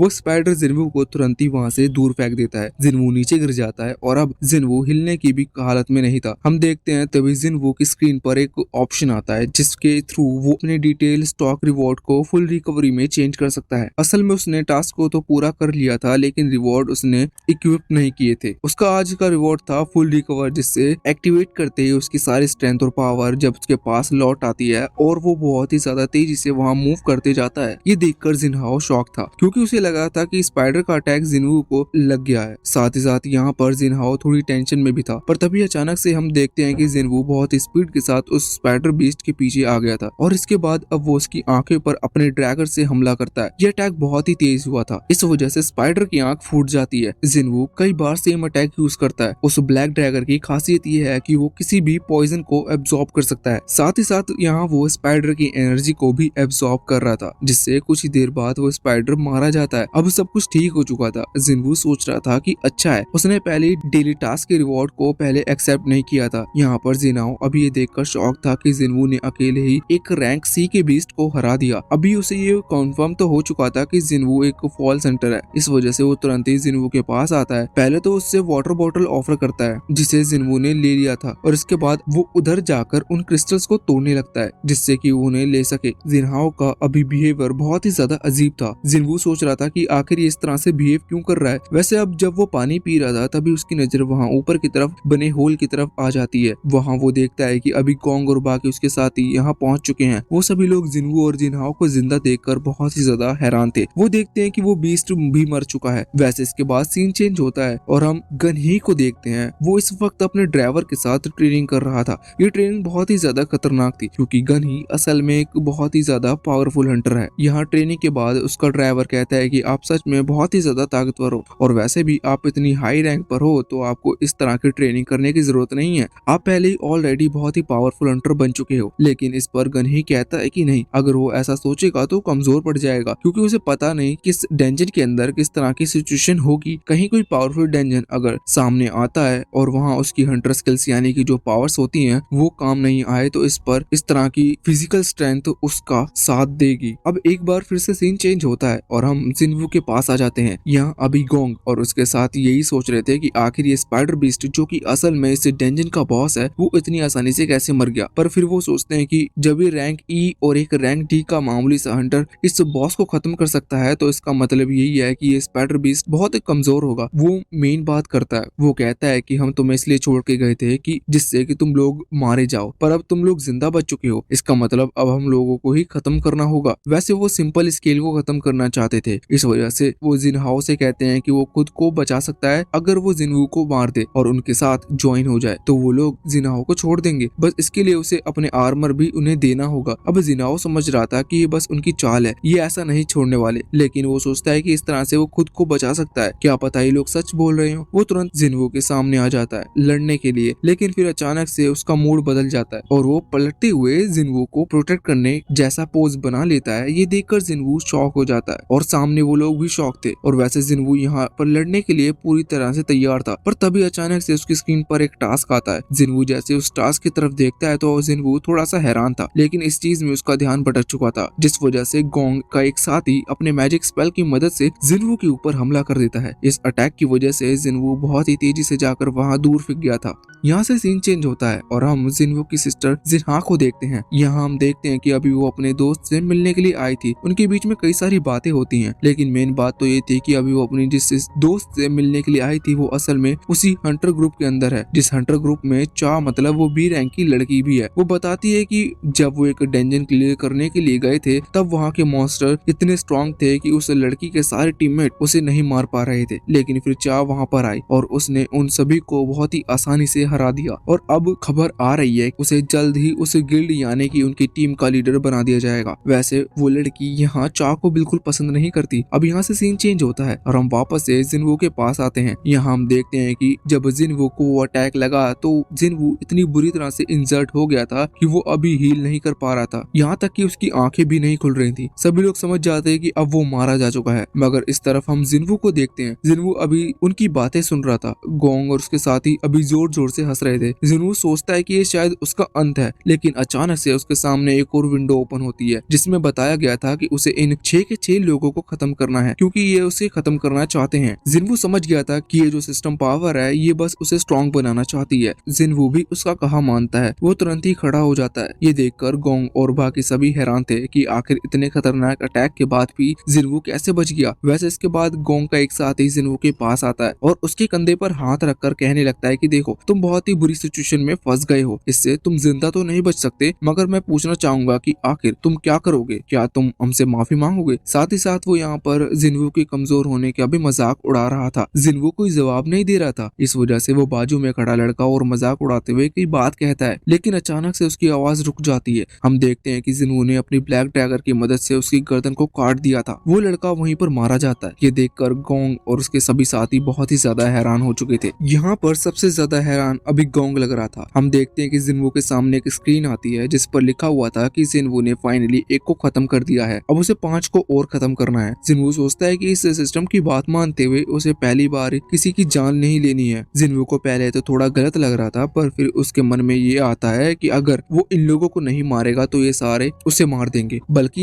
ये पहले भी अपने साथियों को मार चुके हैं, तो जिनवू को इंसाफ को तो करना होगा। इस वजह से जिनवू फिर से आगे बढ़ता है। अब हम देखते हैं कि 2 और हंटर्स जो कि गोंग के साथी हैं वो जिनवू की तरफ बढ़कर उस पर हमला करते हैं, पर जिनवू बहुत ही स्पीड के साथ उसकी गर्दन पर अपने ब्लैक डैगर को फहराते हुए उसे खत्म कर देता है। इसके बाद वो और कुछ हंटर पर हमला करता है। अब वो हंटर बचा हुआ था जिसने जिनवू के ऊपर अपने मैजिकल स्पेल के साथ हमला किया था। वो फिर से अपने स्पेल का यूज करता है, लेकिन इस बार जिनवू को पता था कि वो अटैक करने वाला है, इसलिए जिनवू बहुत स्पीड के साथ उस हंटर के पीछे आकर उस पर भी अपने ड्रैगर से हमला कर देता है और उसे भी खत्म कर देता है। अब सबसे लास्ट में सिर्फ गोंग बचा हुआ था जो कि हैरान था कि अभी अभी ये क्या हुआ। साथ ही इस तरफ जिनहाओ भी बहुत ही ज्यादा हैरान लग रहा था। वो सोच रहा था कि अभी जब जिनवू उस स्पाइडर बीस्ट से फाइट कर रहा था तब भी जिनवू इतना ताकतवर नहीं था, अचानक से जिनवू की पावर बढ़ कैसे गई। वैसे इस तरफ गोंग समझ चुका था कि वो बच नहीं सकता, या तो उसे लड़ना होगा या तो जिनवू से माफी मांगनी होगी। वो लड़ना सही समझता है क्योंकि वो सोचता है कि जिनवू पहले ही उस स्पाइडर बीस्ट यानी कि उस डंजन बॉस से लड़ चुका है और साथ ही वो उसके टीममेट से भी लड़ चुका है, इस वजह से वो थक चुका होगा, इसलिए गोंग अपनी असली पावर को एक्टिवेट करता है जो कि बॉडी हार्डनिंग है। उसकी बॉडी इतनी ज्यादा हार्ड हो चुकी थी कि जिन्वू के ड्रैगर से उससे कुछ नहीं हो रहा था, पर जिन्वू अपने ड्रैगर का यूज नहीं कर रहा था। वो तुरंत ही स्पीड के साथ जाकर गोंग के चेहरे को पकड़ता है और उसे जमीन में मार देता है। गोंग हैरान था कि वो जिन्वू के सामने कुछ नहीं कर सकता। वो तुरंत ही माफी मांगने के लिए आता है। वो कहने लगता है कि उसे माफ कर दे और उसके बदले गोंग अभी तक सभी डेंजन के कमाए हुए सारे पैसे जिन्वू को दे देगा। जिन्वू मन में सोचता है कि अभी अभी इसने मुझे मारने की इतनी सारी कोशिश की और अब ये मुझसे माफी मांग रहा है। जिन्वू किसी भी कीमत पर उसे माफ नहीं करने वाला था। जिन्वू तुरंत ही उस पर हमला कर उसे खत्म करता है और अचानक से वो बिल्डिंग गिरने लगती है, क्योंकि डेंजन बॉस बहुत ही पहले मारा जा चुका है। क्या पता वो बिल्डिंग अभी तक टिकी क्यों हुई थी। अब जैसे ही डेंजन क्लियर होता है वो लोग वहाँ से बाहर आ जाते हैं। यहाँ बाहर आने के बाद जो लड़की उनका स्वागत करती है वो वहाँ रिसेप्शनिस्ट थी, जिससे कि डेंजन के खुलने की या बंद होने से की इंफॉर्मेशन बड़े लोगों की यानी कि हंटर एसोसिएशन को देनी पड़ती है। यहाँ पर वो देखती है कि अभी सिर्फ 2 लोग उस डेंजन से बाहर आए हुए हैं और वो दोनों ही उस टीम यानी कि 8 लोगों की टीम में सबसे कमजोर थे। वैसे तभी वो जिनहाओ उस आर्मर को देखती है जो कि असल में अभी तक सबसे लेटेस्ट यानी कि जो लेटेस्ट आर्मर यहाँ आया है सबसे स्ट्रॉन्ग माना जाता है। वो समझ जाती है कि जिनहाओ एक बहुत ही ज्यादा रिच आदमी का बेटा है। वैसे यहाँ जिनहाओ अभी जिन्वू को थैंक यू कह रहा था क्योंकि जिन्वू ने उसकी जान बचाई, वरना वो इस डेंजन में मारा जाता। अब तभी बारिश होने लगती है। जिन्वू सोचता है कि अच्छा है उसने अपनी बहन को अम्ब्रेला दे दिया। अब एपिसोड की आखिर में सीन चेंज होता है और हमें बिल्डिंग के अंदर एक आदमी को देखते हैं जो कि बहुत ही पावरफुल लग रहा था और ऐसा लग रहा था कि वो किसी से लड़ने के लिए पूरा तैयार है। मगर इसके बाद ये पार्ट यहीं पर एंड होता है।